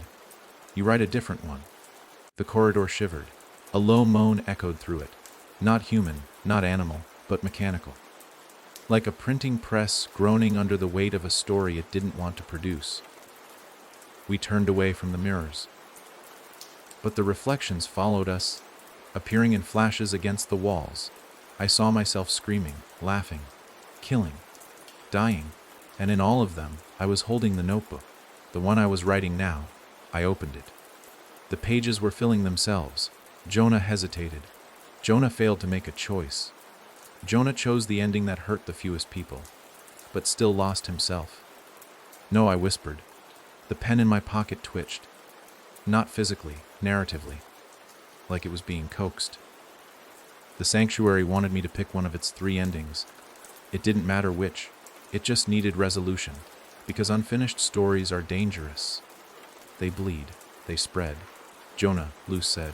Look, we'd come to another room, smaller, darker, lit by a single bulb hanging above a massive table. Dozens of notebooks spread across it, all identical, all mine, or almost mine. I picked one up. Read the first sentence. Jonah Vale never left Ridgeway House. Another. Jonah never existed. He was an echo of Ben. Another. Luce created Jonah to survive the hollow alone. Every book had a different truth, a different path, a different beginning that led to a different ending. Some were horrifying, some too perfect to be real. But all of them were plausible, enough to become canon if no one challenged them. Luce touched the one about her creating me. She blinked, backed away. What? I asked. I remember this, she whispered. No, I said. You couldn't. That's not. She held up her hand. It's not a memory. It's a feeling. Like something underneath everything I know. Like a whisper I ignored for years. What if? Her voice shook. What if they planted it to keep me loyal? What if I only believe I need you because the story said I wrote you? My stomach dropped. The walls began to ripple again, pages falling like ash from the ceiling. Stop, I said to the room. You're not real. This place isn't real. These books aren't true. But the room answered, in ink. A new page fluttered onto the table. Just a single line, they don't have to be true. They just have to be believable. It was taunting us, testing us, trying to see which of us would fold first. Luce grabbed the notebooks, threw them across the floor. We can't stay here. This place feeds off doubt. It's not sanctuary anymore. It's the final edit bay. I backed toward the door, heart pounding, but then I saw it. A new mirror. Not like the others. This one didn't show me. It showed you. Whoever's reading this. Whoever's been following the story from the beginning. And underneath your reflection, one sentence written backwards so you can only read it when you lean in close. You're writing this too. I stared. Frozen. Because that's the twist, isn't it? This story doesn't just trap its characters, it traps its audience. Every word you read tightens the loop. Every chapter reaffirms its reality. You are no longer reading this. You're inside it. Just like me, just like Luce, just like Calloway. The walls of the room began to shake. Not violently, deliberately. Like the final paragraph of a story building to a close. I can't choose an ending, I said aloud, because every one you offer still belongs to you. The pages on the floor fluttered. A voice, low and ancient and written, echoed in the dark, then write one worth keeping. So I did. I flipped to a blank page and started a new story. Not about winning, not about surviving, but about refusing closure. Because the only way to beat the hollow is to keep the story unfinished. There's a moment, when you've been running too long, where your legs forget what stillness feels like, and your heart begins to beat not for survival, but for rhythm. That's how it felt leaving the sanctuary. Not like we were escaping, like we were stalling, buying time in a world that had already penned our endings, but hadn't pressed print yet. Behind us, the corridors were unraveling, walls curling inward like old pages left in the sun. The ink was drying out. The story was folding itself shut. And yet, a version of me stayed. I don't mean metaphorically, I mean literally. As we crossed the threshold of the collapsing entry, I turned back and saw him, still at the desk, pen in hand, scribbling into the book I'd dropped. Same face, same eyes, but not the same desperation. He looked calm, like someone who had finally accepted their role. Jonah! Luce yelled, grabbing my wrist. I stumbled forward, breath ragged. That's not me. It's not. It is, she said. It's the part of you that made peace with the rewrite. We ran. Through ink, thick corridors. Through language and memory and paper and ash. Until we weren't in the sanctuary anymore. Until we were back on soil, under sky. In air that didn't try to edit itself with every breath we took. And still, I couldn't stop thinking about him. The Jonah who stayed. The one I left behind. Not to die, but to write. Because the story needed an editor. And if I couldn't kill the hollow, maybe, just maybe I could trick it. That's what the editor was doing. He wasn't resisting the rewrite. He was pretending to participate, feeding it carefully selected lines, slipping in half-truths, hiding lies between commas, writing a trap. But traps need bait, and the bait was me. We found shelter in an old farmhouse far from Ridgeway. Empty, dusty, half collapsed on one side like a story that had forgotten its second act. The air was heavy, but it didn't whisper. That was a start. Luce didn't speak much. She was writing too. Notes, symbols, phrases in languages I didn't recognize, all in a spiral-bound notebook she never let go of. These are memory anchors, she told me when I finally asked. If the hollow tries to rewrite me again, these pages will remind me what was real. I didn't have a notebook. Mine had stayed behind, in his hands. That night, I dreamed in edits, lines crossed out, faces blurred, sentences that stopped mid-word. And through it all, the editor's voice, the hollow, doesn't fear resistance. It fears revision. If we edit it first, I woke with a jolt. And I understood. The hollow wasn't a predator. It was a plagiarist. It couldn't create. It could only consume, twist, and rephrase. It didn't invent stories. It stole them, which meant it was vulnerable to contradiction. If we could write a version of the story that couldn't be reconciled with its draft, we could corrupt the whole thing. But that meant finding the original draft, the first story, the seed. I turned to Luce. "We need to go back," I said. She didn't argue, just nodded, because she knew exactly where it had all begun. Not Ridgeway, not the Hollow, but the first telling, the tale the town was built around. The myth rewritten so many times it became real. We'd avoided it this whole time because it felt too old, too distant. But maybe that's why it was safe, because even the Hollow couldn't remember what it used to be. The next morning, we followed the oldest trail we could find, not on maps, not in books, in stories, spoken, scribbled, fragmented. The legend of the boy who disappeared into the woods and returned with no shadow. The woman who spoke in words that turned to smoke. The town meeting that ended with every name forgotten. At the center of them all was a well. Not metaphorical, not symbolic, an actual well, carved in stone, swallowed by roots, left behind on a patch of land no one claimed, near the ridge where Ridgeway took its name. We found it just before sundown. The opening was sealed, not with bricks, but with paper, hundreds, maybe thousands, of pages layered over one another, sealed with wax and blood and time. Each one with a single phrase, always the same Dio Natarudiscus Torah. Luce stepped closer, trembling. "Jonah, this is the first page." I touched the topmost layer. It pulsed. Alive. Waiting. The Hollow had sealed it away, not to protect it, but to prevent interference. Because if the truth got out, if the story remembered itself, the rewrite would unravel. "You said we needed to edit it," I whispered. Luce nodded. "Then we need to unseal it, read it, and correct the lies." My hands shook as I reached for the page. The words began to rearrange beneath my fingertips. Not fading. Pleonerididad tss2ry. Dionautiditidichistor.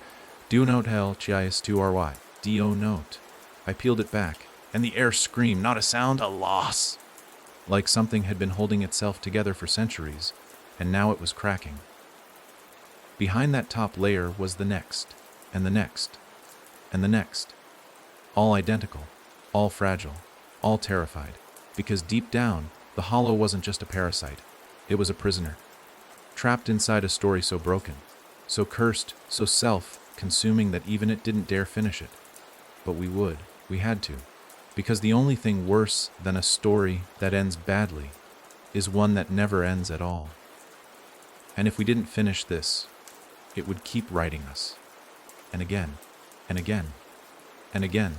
We peeled them back slowly, layer after layer of brittle warnings, pages stuck together by the weight of belief and fear. With each one removed, the wind picked up, though the trees around us didn't sway. It was the kind of wind that didn't move anything. It just pressed. Pressed down on the chest, on the soul, on the words forming in the back of your throat, but afraid to leave your mouth. And beneath the final layer, the last page didn't say Dio not a di chis stuor. It said start where the lie began. The well's mouth gaped beneath us. Not wide, not open, but deep, the kind of deep that didn't echo, like it absorbed sound.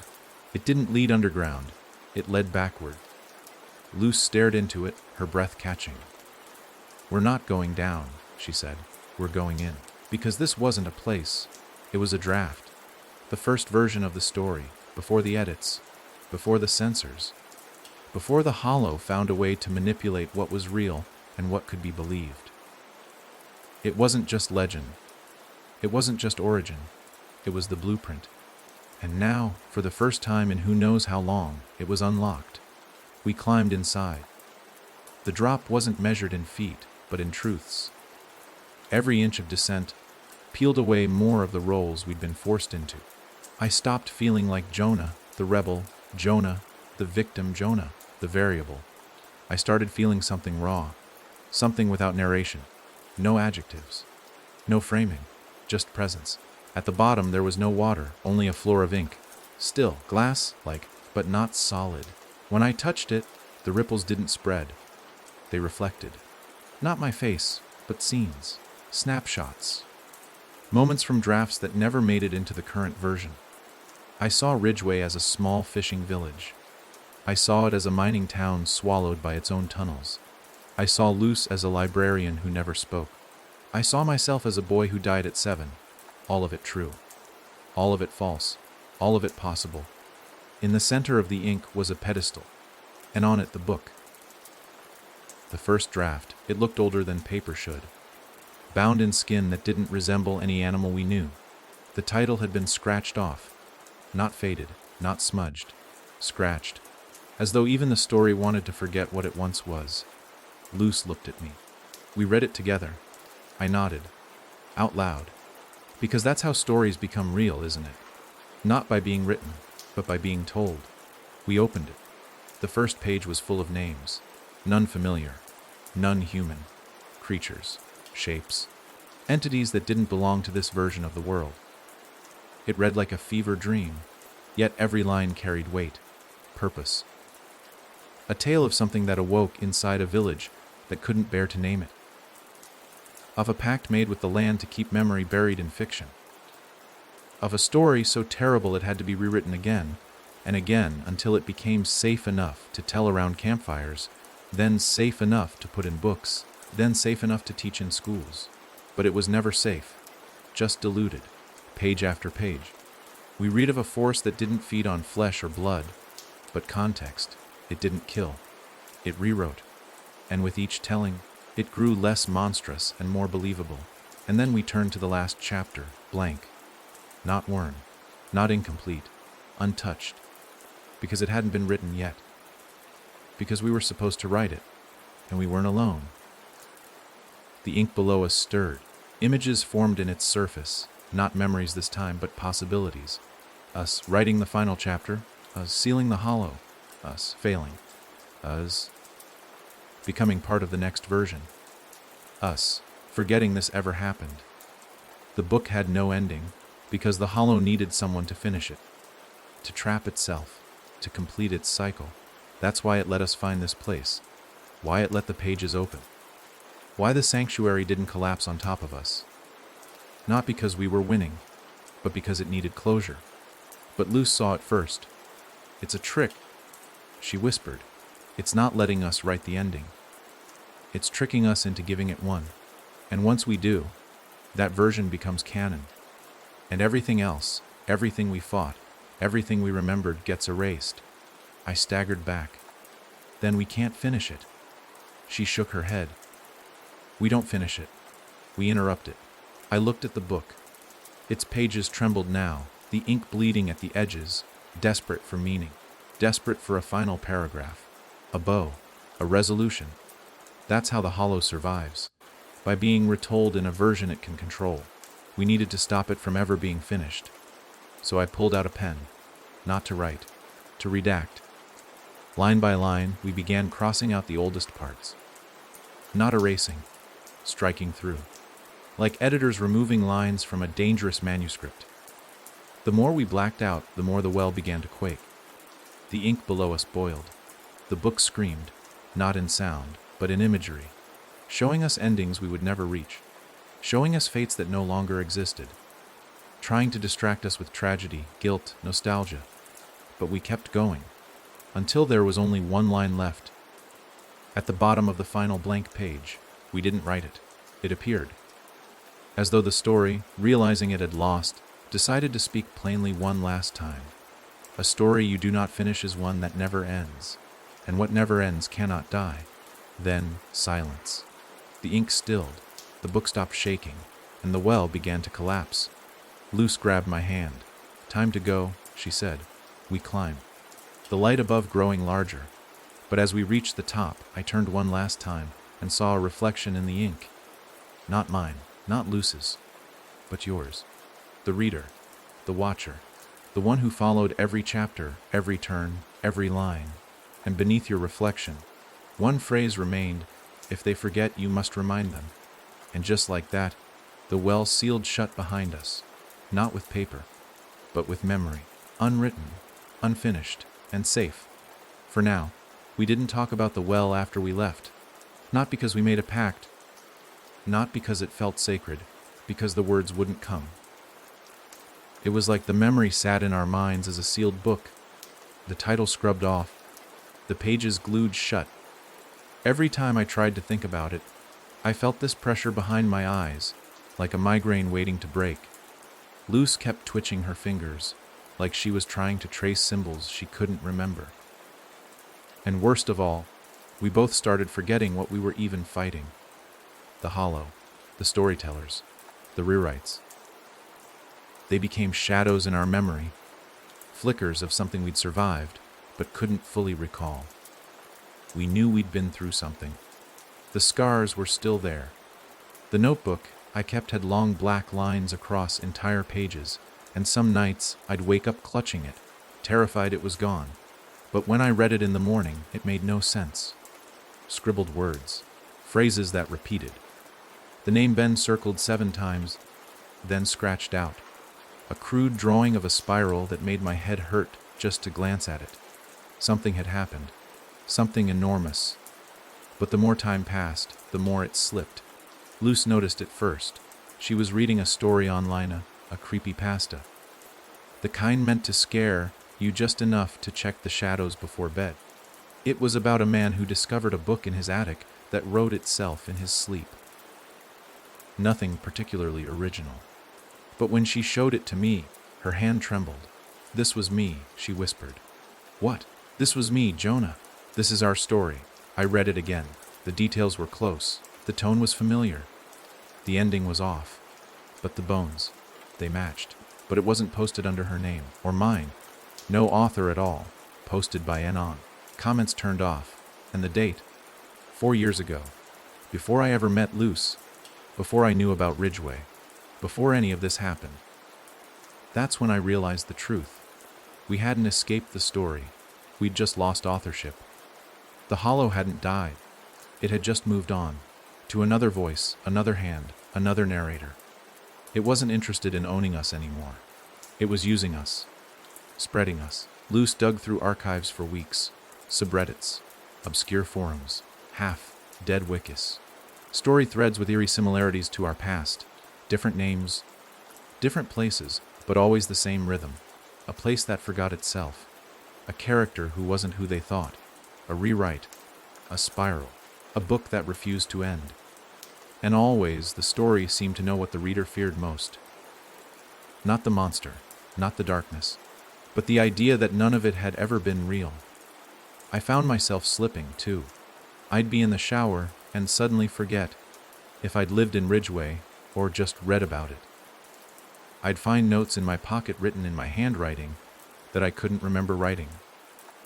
Once, I woke up in the passenger seat of my own car, parked outside the old bookstore where I first met Luce. Except I'd never been to that bookstore. We were losing the boundary between memory and narrative, between living and being written. "I think it's infecting us backwards," Luce said one night. "Like it knows we tried to kill it, and now it's unraveling us from the present toward the past. Not erasing us, just blurring us." "What happens when it reaches the beginning?" I asked. She looked at me, pale. "We forget we were ever real. I don't remember what I did for the next few days." That's not poetic. That's not dramatic. I literally don't remember. I know I didn't sleep. I know I didn't eat. But there are stretches of time that are just blank. Then I found a spiral in my apartment. Not drawn. Built. Out of nails, string, and ripped up pages from a book I never owned. At the center, a single line, written over and over. "You're the story now." I called Luce. No answer. Drove to her apartment, gone. Not just her. Everything. Stripped. Dustless. Like no one had ever lived there. The mailbox had her name covered in duct tape, as if someone had tried to erase it, but didn't know how to do it right. I asked the neighbor if he remembered who lived next door. He shrugged. Been empty for years. I barely made it back to my place without throwing up. The story had taken her. Or maybe I had never met her. Maybe she was a leftover character I invented to survive. I started writing again. Not in my notebook. On the walls. Sentences. Notes. Words I couldn't let vanish. I wrote my own name over and over so I wouldn't forget it. I wrote hers beside it. Then Ben's. Then Calloway's. I wrote Ridgway exists in red Sharpie above my bathroom mirror. I wrote you're not a character on the inside of my refrigerator door. And then I heard the knock. Not loud, just 3 soft taps. I opened the door. No one there. Just a package. Inside a pen. A real one. Heavy, cold, old. And a note, if you want to remember, start writing. But be careful. Every word is an invitation. I held the pen for a long time. Didn't open my notebook. Didn't start a new page. Just sat. Because I realized something then. The hollow wasn't chasing me anymore. It was waiting. Waiting for me to re-enter. To accept the role again. To finish the story. But what it didn't understand is that I no longer believe in endings. Only interruptions. Because as long as I keep writing, even if it's wrong, even if it's broken, even if no one reads it, I'm still me. Still here. Still unfinished. Still real. I was halfway between waking and sleep when I found the message. My laptop had been closed. I was sure of it. I hadn't turned it on in days, maybe weeks. But there it was, glowing soft in the darkness, humming faintly like a thing breathing in its sleep. The screen was open to a forum I didn't remember visiting. Not Reddit. Not any of the usual strange corners I used to trawl for forgotten stories. This one had no name, no logo. Just a white page with black text, like it was trying too hard to look harmless. At the top of the screen, a post titled simply FORJV. Oh, and why I should have clicked away. I didn't. I couldn't. The post wasn't long. No backstory, no cryptic clues. Just a single paragraph, written in the rhythm I would have recognized anywhere. Because it was hers. Loose, if you're reading this. But then I got out, but not all the way. They moved me. Indexed me. Somewhere below the active drafts, beneath the clean pages. In a holding room for characters who still have weight but no direction. I think they're calling it the index room. It's not a place, it's a file. A glitch. You can't find it unless you remember something they haven't overwritten. And you can't remember anything unless someone else does. So I need you to. Jonah, I need you to bring the reader. Bring the witness. If someone else knows we existed, the story has to make space for us again. That's the rule. That's the trap. Find me. The message ended with an address, not GPS coordinates, a library call number. 8F da lower spiral stacks the index 3.141 ZD $alijolas war KS, and just like that, the screen blinked off. The battery died. The file was gone. But I remembered the number, and for the first time in days, I felt awake, because she was still alive, still there. And she knew the one thing the hollow could never fully control: memory shared is memory kept. But that meant I couldn't do this alone anymore. It wasn't enough to believe it myself. That's what I'd been doing. Scribbling, pacing, muttering into dark corners, keeping the echoes at bay. But that wasn't survival. That was containment. I'd been quarantining the story inside my head. Now I had to release it. I had to bring someone else in. So, I brought you. You've been with me this far, haven't you? Watching from outside, reading between the lines, maybe wondering when the fiction ends and the truth begins. Maybe laughing at how deep I've gone. Or maybe seeing patterns in your own life that weren't there before. Doesn't matter. What matters is that now, you remember Luce too. You remember her voice, her notebook, her stubborn refusal to let the story define her. That memory is the key.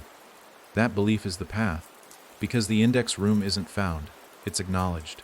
So I packed a bag, filled it with old notes, black string, a recorder, 3 pens, a worn out paperback I used to carry as a kid, in case I forgot how to tell the difference between a good ending and a trap one.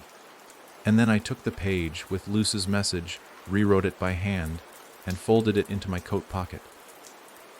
It didn't burn when I touched it. It didn't twist itself into something new, because it was anchored now, not just by me, by you.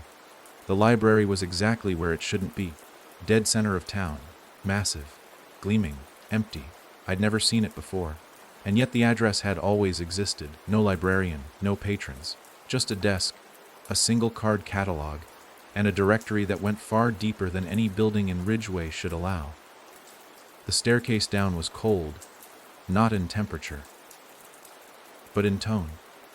The lights flickered, not because they were faulty, but because they didn't know if they were needed. The further down I went, the more the world above became a rumor. I passed levels marked history lost to translation, then obsolete truths, then revised memories, then contested autobiographies. Each room was sealed. Some of the doors were humming, some were leaking ink. One had what looked like breathing marks on the glass, like something inside had recently exhaled. I kept going, until I reached the floor labeled Index 3.141, no fanfare, no guards, just a wooden door, and beyond it shelves, endless, tall, dustless, each with books that had no title, no author, no cover art, just pure narrative, raw and unnamed, authorless works. This was where the Hollow stored its leftovers, stories that had been stripped of context, characters that had fallen through the cracks, worlds that weren't bad, just no longer useful to the central thread. It was quiet, not peaceful. The quiet of a forgotten server, the quiet of a patient waiting room where no names are ever called. I walked the aisles for what felt like hours, until I saw it, a spiral, not drawn, not printed, etched into the side of a shelf, and just beneath it, her notebook, tucked between two spine-less books, untouched. I reached for it, and everything changed. The room blinked. The walls twisted, and suddenly I wasn't in the stacks anymore. I was in a hallway. White, endless, the kind the Hollow favored. At the end a door, a familiar voice behind it, Jonah. My heart almost shattered. Loose, I ran. The door wouldn't open, but her voice came through strong now. I knew you'd find me. I knew if I could just get the story to echo far enough, it would catch someone. It would anchor. I pressed my hands to the door. We have to get you out. You can't, she said. Not alone. Not like this. But there's a way. What? You have to write me back in. Not here? Not now. But in the story you're telling. The one you're already sharing. I looked around. No pen. No paper. But then I remembered, this isn't about writing with tools. It's about telling. And I'm telling you. That's how we bring her back. You remember her, don't you? You've seen her. Heard her. You know she's not just a character. She's not just a sidekick or a guide. She's the one who kept the story from folding in on itself. She's the one who saved me more times than I can count. So here's what I need from you. Remember her. Say her name. Tell someone about her. Even if they think you're talking nonsense. Even if they roll their eyes. Even if they laugh. Because the more people who remember Luce Marin, the less control the Hollow has over her name. Over her role. Over her removal. I stood at the door for hours, whispering her name. Not to open it. To stabilize it. And when I left, I didn't take the notebook. I left it where someone else might find it. Someone like you. And if you're reading this now, maybe you already have. And maybe, just maybe, you'll be the one to write her back in. The first thing I forgot was my middle name. I'd never thought about it much before. Didn't use it. Never signed it. But waking up one morning and feeling that hollow gap in the syllables of my own name was enough to send me reeling. I wrote it down dozens of times, guessing, switching letters, thinking maybe it would come back like a word stuck on the tip of my tongue. But nothing felt right. It was like the letters had been pulled out of me without leaving a scar. Just a vacancy. I told myself it didn't matter. People forget little things all the time. But I knew better, because it didn't stop there. By the end of the week, I couldn't remember my mother's face. I could remember the shape of her voice, the way she used to say my name when I stayed out too late, but when I tried to see her, tried to visualize her, it was just blur and static, a presence with no features. I flipped through old photos, found one I was sure had her in it. But her face had faded, like the ink couldn't carry the truth anymore. That's when I realized the hollow had shifted tactics. It wasn't chasing me anymore. It was editing me, not in full scenes. Not yet, but line by line, detail by detail, because a character without context is easier to erase, easier to write over, easier to replace. I couldn't afford to wait anymore. Luce was trapped, barely tethered by memory. I was fading, and the hollow, it had started reaching out again, spreading through forgotten corners of the internet, hitching rides in flash fiction and viral tweets, dripping into stories that started one way and ended wrong. I needed an anchor. Something older than the hollow. Something it couldn't rewrite. The legends had always mentioned it. Half whispers. Folklore tucked between more elaborate myths. They called it the narrative thread. Supposedly, it was what tied stories to their tellers, what kept fiction and truth from collapsing into each other. It wasn't magic. It was law. Narrative law. And if I could find it, hold it, it might be the only way to remind the story who I was, who Luce was, and that we were never meant to be deleted. But finding the thread meant going somewhere I'd never dared before, back to the source draft. Not the first draft. No, that one we'd already seen in the well. The source draft was older, primitive. The story before the story, not written in ink, not stored in paper, but kept alive through telling, whispers, songs, rituals, superstitions repeated so often they became canon simply by surviving. I needed a guide, so I went to the only place I knew that might remember how it all began, the Ridgeway Cemetery. It was late, cold. The air felt like it had been peeled off something dead and reattached to the world. The trees were bare, not of leaves, but of time. Like they weren't in any season that belonged to us. I walked past tombstones with names I didn't know, but somehow should have. Ones that made my skin crawl with the wrong kind of deja vu. Then I saw him, Ben Calloway, or what was left of him, sitting on a broken gravestone like he'd been waiting for me. "Didn't think you'd last this long," he said.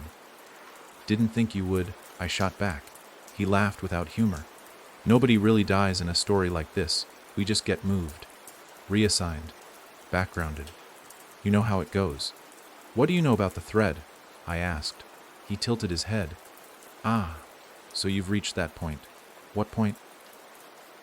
"The one where the story starts peeling you like an onion, getting ready to rewrite the core.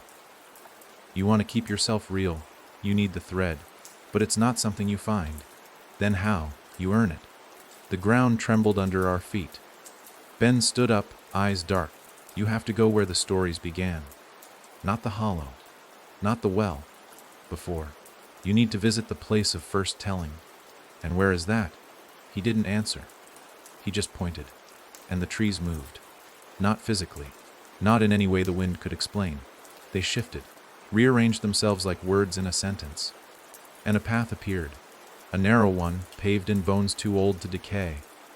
At the end, light, but not warm light, the kind of light that reveals too much. I walked. Every step, I forgot something else. The smell of my childhood room, the password to my email, the sound of Luce's laugh. Each lost a tear in the fabric that held me together. But I pressed on, because at the end of the path was the place of first telling. It wasn't a room. It wasn't even a place. It was a moment. Frozen. Eternal. A circle of voices chanting the first story ever told, not in words but in pattern. Repetition. Rhythm. A hum that vibrated in the bones. And there it was, suspended in the center of the moment. The thread, not gold, not silk. Just a line, thin, fraying, but intact. I reached for it, and something grabbed my wrist. Not a hand. A page. Torn from a book I hadn't seen, with words I hadn't written. But it spoke with my voice. "Do not take the thread," it warned. Why not? Because once you claim authorship, you can never forget again. And that's when I understood. The thread would tie me to the story forever. Not as a character, not even as a narrator, but as the teller. The one responsible for every choice, every twist, every ending. If I took it, the hollow couldn't erase me. But I'd never be able to leave. Not really. I'd live inside the telling, a voice that never stops, a watcher that never rests. The story would need me always, because as long as someone holds the thread, the tale can't be stolen. And so, I took it. It was warm, it breathed. And in that moment, everything I'd forgotten came rushing back.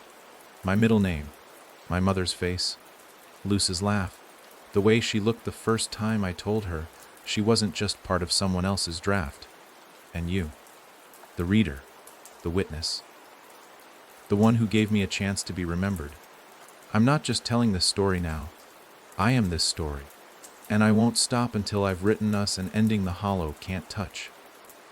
But I can't do it alone. Because memory shared is memory kept. So remember me. Remember us. The thread is mine now. But the telling is yours. The first time I felt it, the thread tugged. Not like a string, not like a leash, but like a pulse. A quiet shift in gravity pulling me not north or south, but inward. It didn't drag me against my will. It reminded me.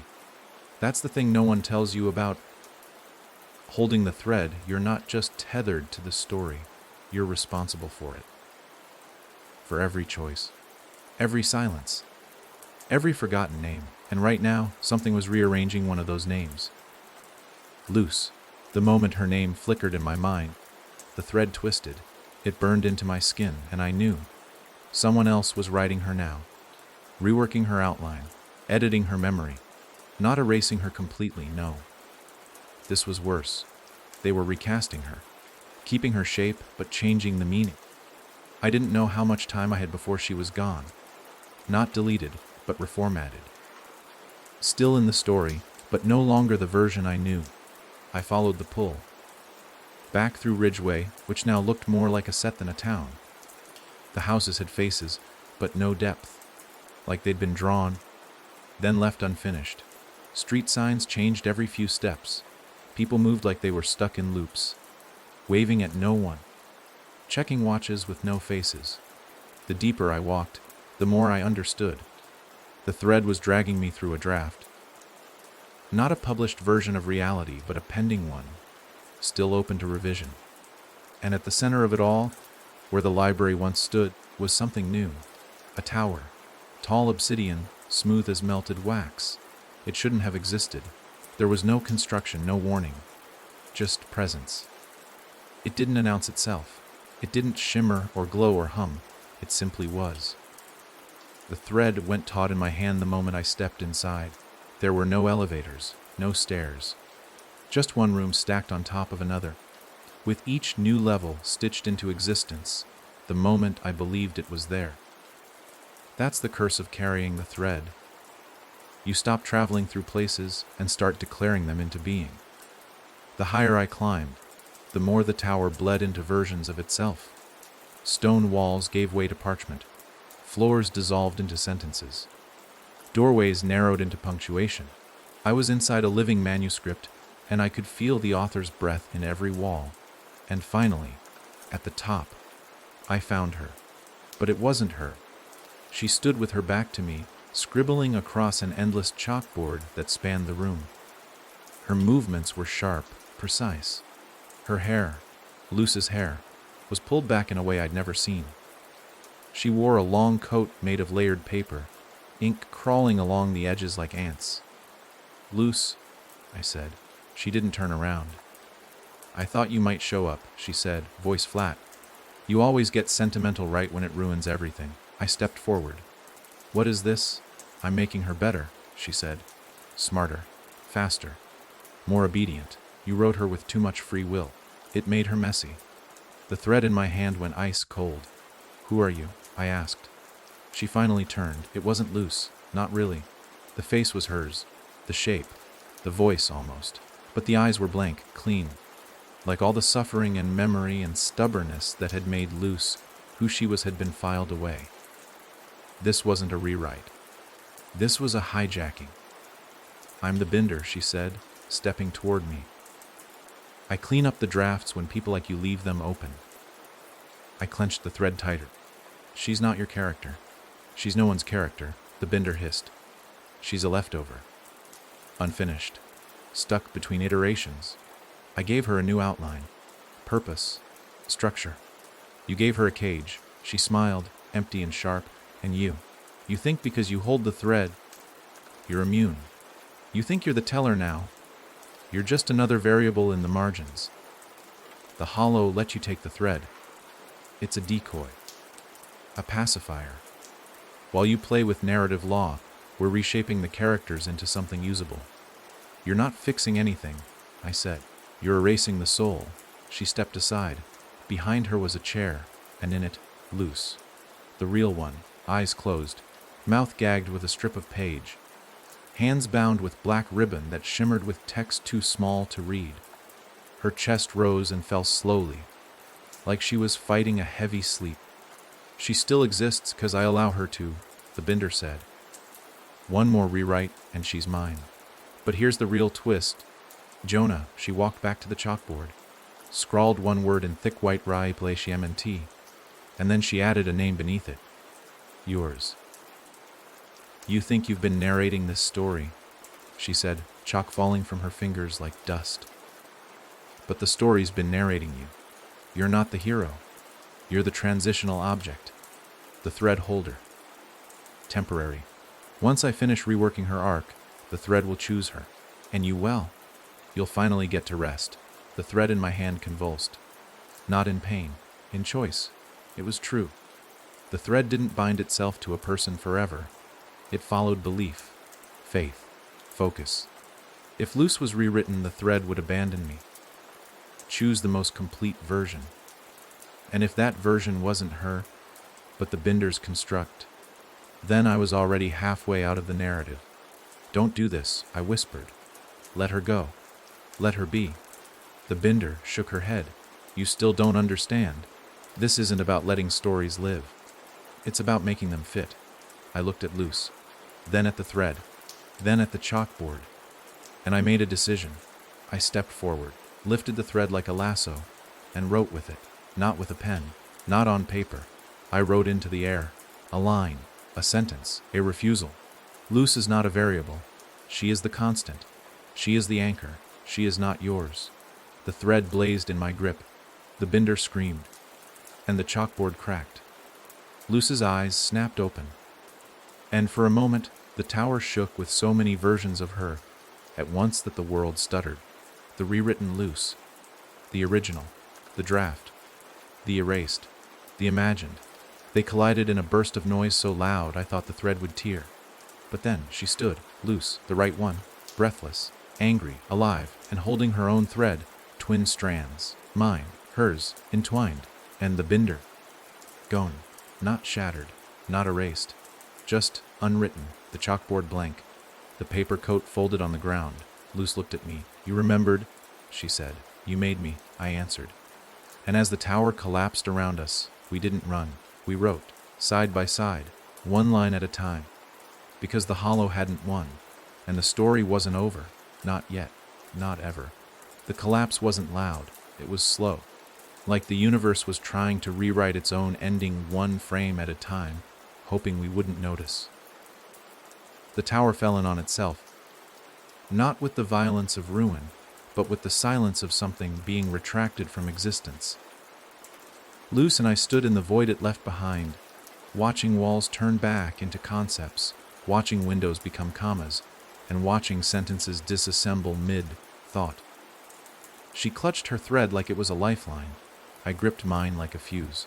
Together, we had rewritten ourselves into the center of the story again, but the story had noticed, and it wasn't happy. At first, it was subtle. The sky felt too still, the colors too sharp. The birds flew in loops, perfect patterns, like they were being puppeted. I saw a man across the street pick up a newspaper and read the same paragraph over and over. His eyes never blinking, never moving. A child bounced a ball that never lost momentum. A woman smiled at a passing car that didn't exist. The world had a skin of realism, but nothing beneath it. I think we broke it loose, whispered. No, I said. I think we exposed it. Because something deeper was happening. Something worse. As we walked through Ridgeway, the thread in our hands pulling faintly like a compass, we We started seeing them. Echoes. Not ghosts, not hallucinations. Reflections. They looked like us. Or almost like us. Jonah with no scars. Luce with eyes too calm. Copies from older drafts. Versions of ourselves that had once existed on earlier pages. Before trauma, before choice, before rebellion. They stepped through alleys, peered from windows, whispered in perfect, lifeless unison. "They're coming undone," Luce said. "No," I muttered.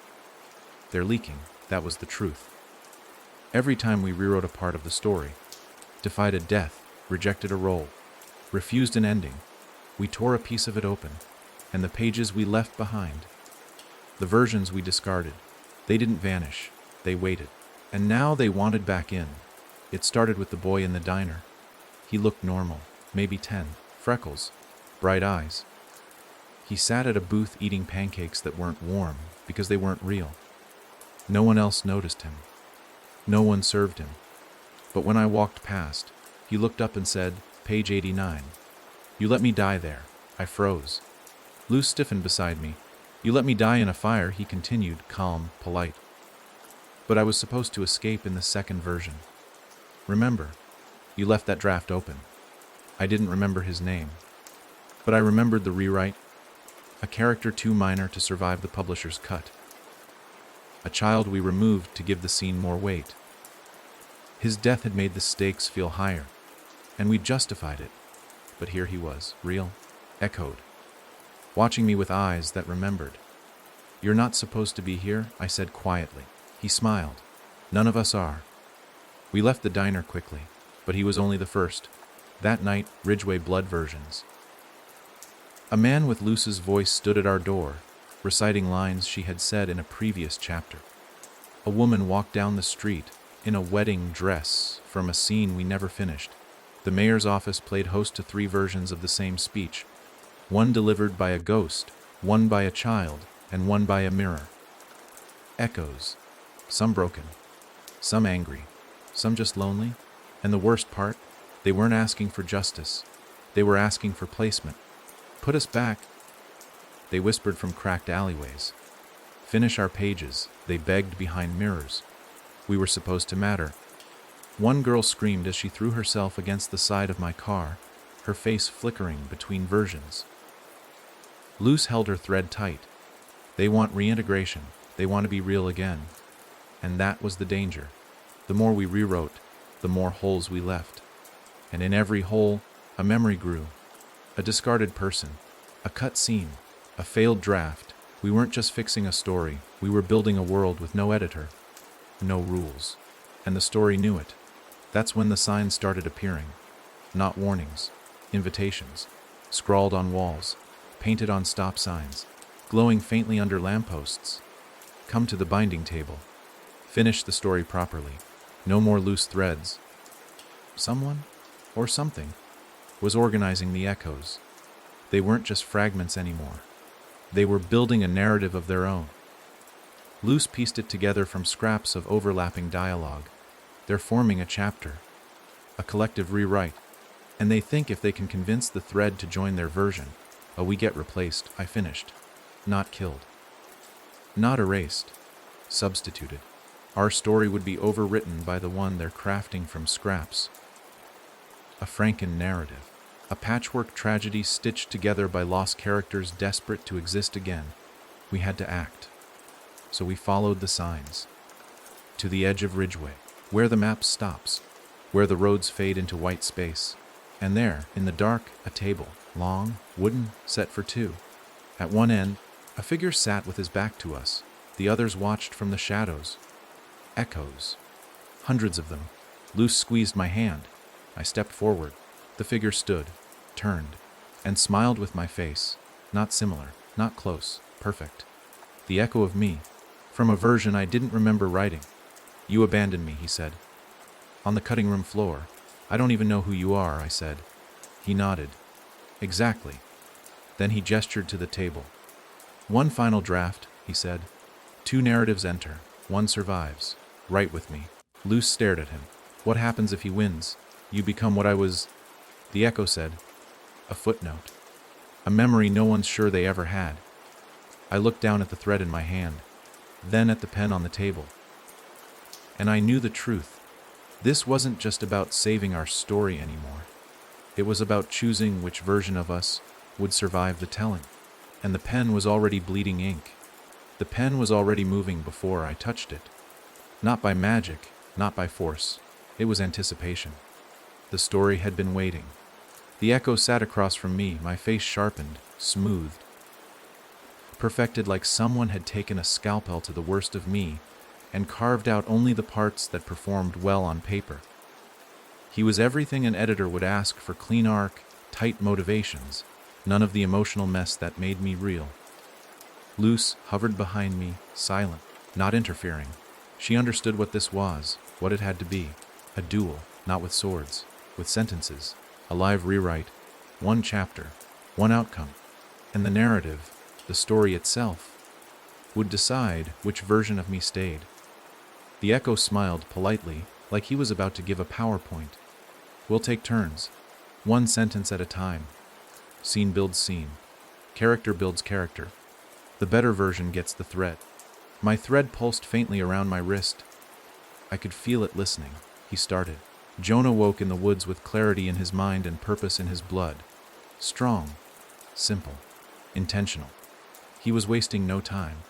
He knew what would appeal to the story's structure: clarity, drive, heroism. I nodded and took the pen. Jonah woke in the woods, unsure if the pain in his chest was from the fall or from remembering too much too quickly. The table vibrated faintly. The forest shimmered around us. The story had heard both. The echo smirked. He rose without hesitation. Knowing the path forward was lit by the promise of redemption, he was writing like a prophecy, like a fable. Every line oiled for impact, I countered. He stood slowly, blinking away tears that hadn't fallen in years, unsure if redemption was something he deserved or something he'd only been taught to want. The woods around us split. On one side, trees stood tall and golden. On the other, crooked and blackened, like they remembered too much rain. Interesting angle, the echo said, tapping the table, but weak. Regret is hard to root for. No, I said, it's just honest. His jaw twitched, just slightly. We kept writing, line by line. His version heroic, steady, focused. Mine messy, human, scattered with pain and conflict, and the aching need to mean something. As we wrote, the world between us formed in real time. Paths stretched from the table, his straight and golden, mine curved and overgrown.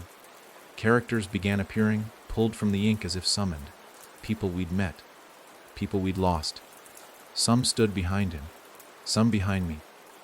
Some flickered between us, unsure which draft they belonged to.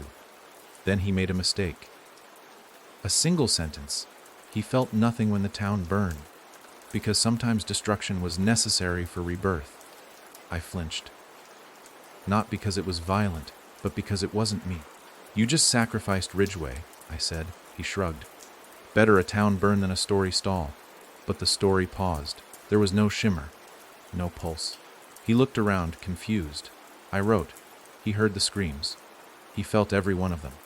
Because what's the point of surviving if you don't remember who you lost along the way? The table glowed. The thread tightened. Luce stepped forward.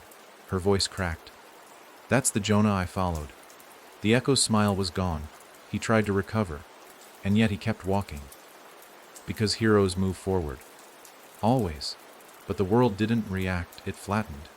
Because it was a line we'd all heard before. A line stolen from dozens of stories. It was polished, but empty. I didn't hesitate, but Jonah paused. Because walking past the wounded doesn't make you a hero. It just makes you lonely. The wind surged. The table cracked, and the world began choosing. On the echo's side, the forest collapsed in on itself. The path crumbled. His version of Luce stepped back, her face uncertain, flickering. Even his clothes began to blur, turning translucent. He reached for the thread, but it avoided him. It came to me. Wrapped tighter, accepted me. The story had chosen. He looked up at me, not angry, but hollow. They'll forget me, he said. Maybe, I replied. But maybe that's the cost of lying to the page. He didn't scream, didn't rage. He just unraveled, not in pain, in resignation, one thread at a time until he became a whisper, then a rumor, then nothing. The forest reformed around us. This time whole. Crooked, yes. Messy, but true. Luce exhaled like she'd been holding her breath since the beginning. You won, she whispered. No, I said, rising slowly. We survived. She stepped beside me. What now? I looked out at the woods, at the horizon we'd written together. The story was still going, still alive. I think we finish it, I said. But this time, Luce smiled. This time, on our terms. There's something unsettling about reaching the end, not because it comes, but because of how quietly it does. You expect trumpets, thunder, something that marks the final page with a sound you'll never forget. But when Luce and I crossed the last stretch of forest, when the ground beneath our feet turned from words into silence, we realized the end wasn't a moment. It was a decision, a choice we hadn't wanted to admit we'd been carrying all along. We stood on the edge of an empty field.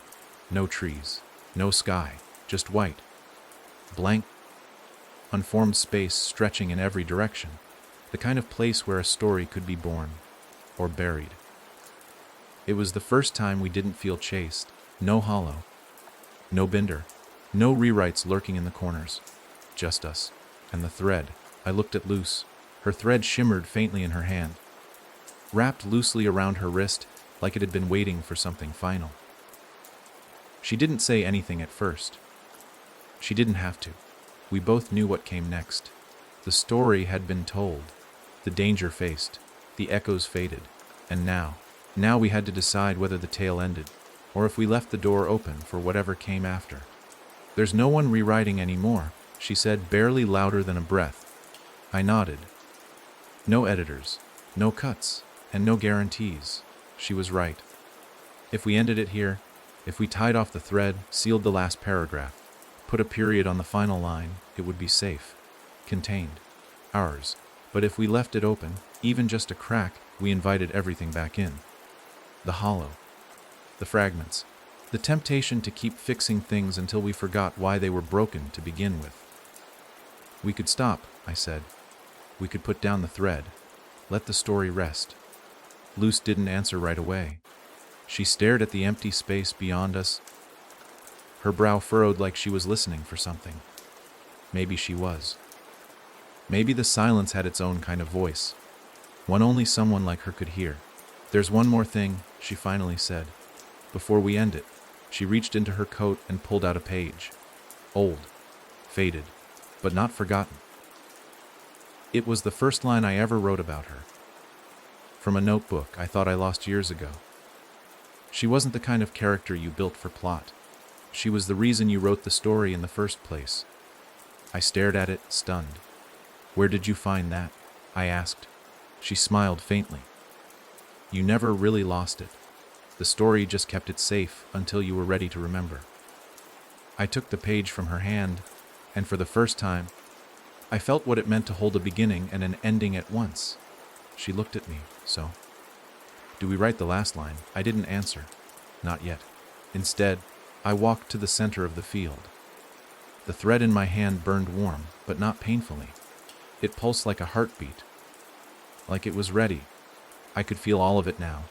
Every choice, every rewrite, every version of me, of Luce, of Ridgeway, and the hollow, and the echoes. They didn't weigh me down. They held me up, because none of it had been wasted, none of it forgotten. Even the parts we thought we'd thrown away had shaped the story that stood now, trembling in the stillness of this last moment. And then, I let go. Not out of surrender, not out of fear, but because this story had never really belonged to us in the first place. We were just the ones who remembered it best. The thread floated upward, spinning slowly, glowing softly. Luce let hers go too, and they entwined mid-air, twining into one final braid of memory and meaning. They didn't fall, they didn't vanish. They settled, right above the field, like punctuation waiting for a sentence. Luce stepped beside me. Her voice was low. Did we finish it? I thought for a long moment. Then I shook my head. No, I whispered, but we let it go the right way. Because the truth is, some stories aren't meant to end. They're meant to be passed down. Whispered, shared, remembered. You're here, aren't you? You've seen it. You've felt it. You've carried the weight of memory with us. Held the silence. Lived the tension. You watched as we pulled the narrative back from the edge, and now you're part of it too. Whether you knew it or not. And that's the twist no one sees coming. You're not the reader. You're the next teller. Because every story that ends with silence is just waiting for someone brave enough to speak again. And if, one day, you feel something tug in your chest like a thread too light to see, follow it. It might just lead you back here, to where the ending didn't happen, to where the story waited for you.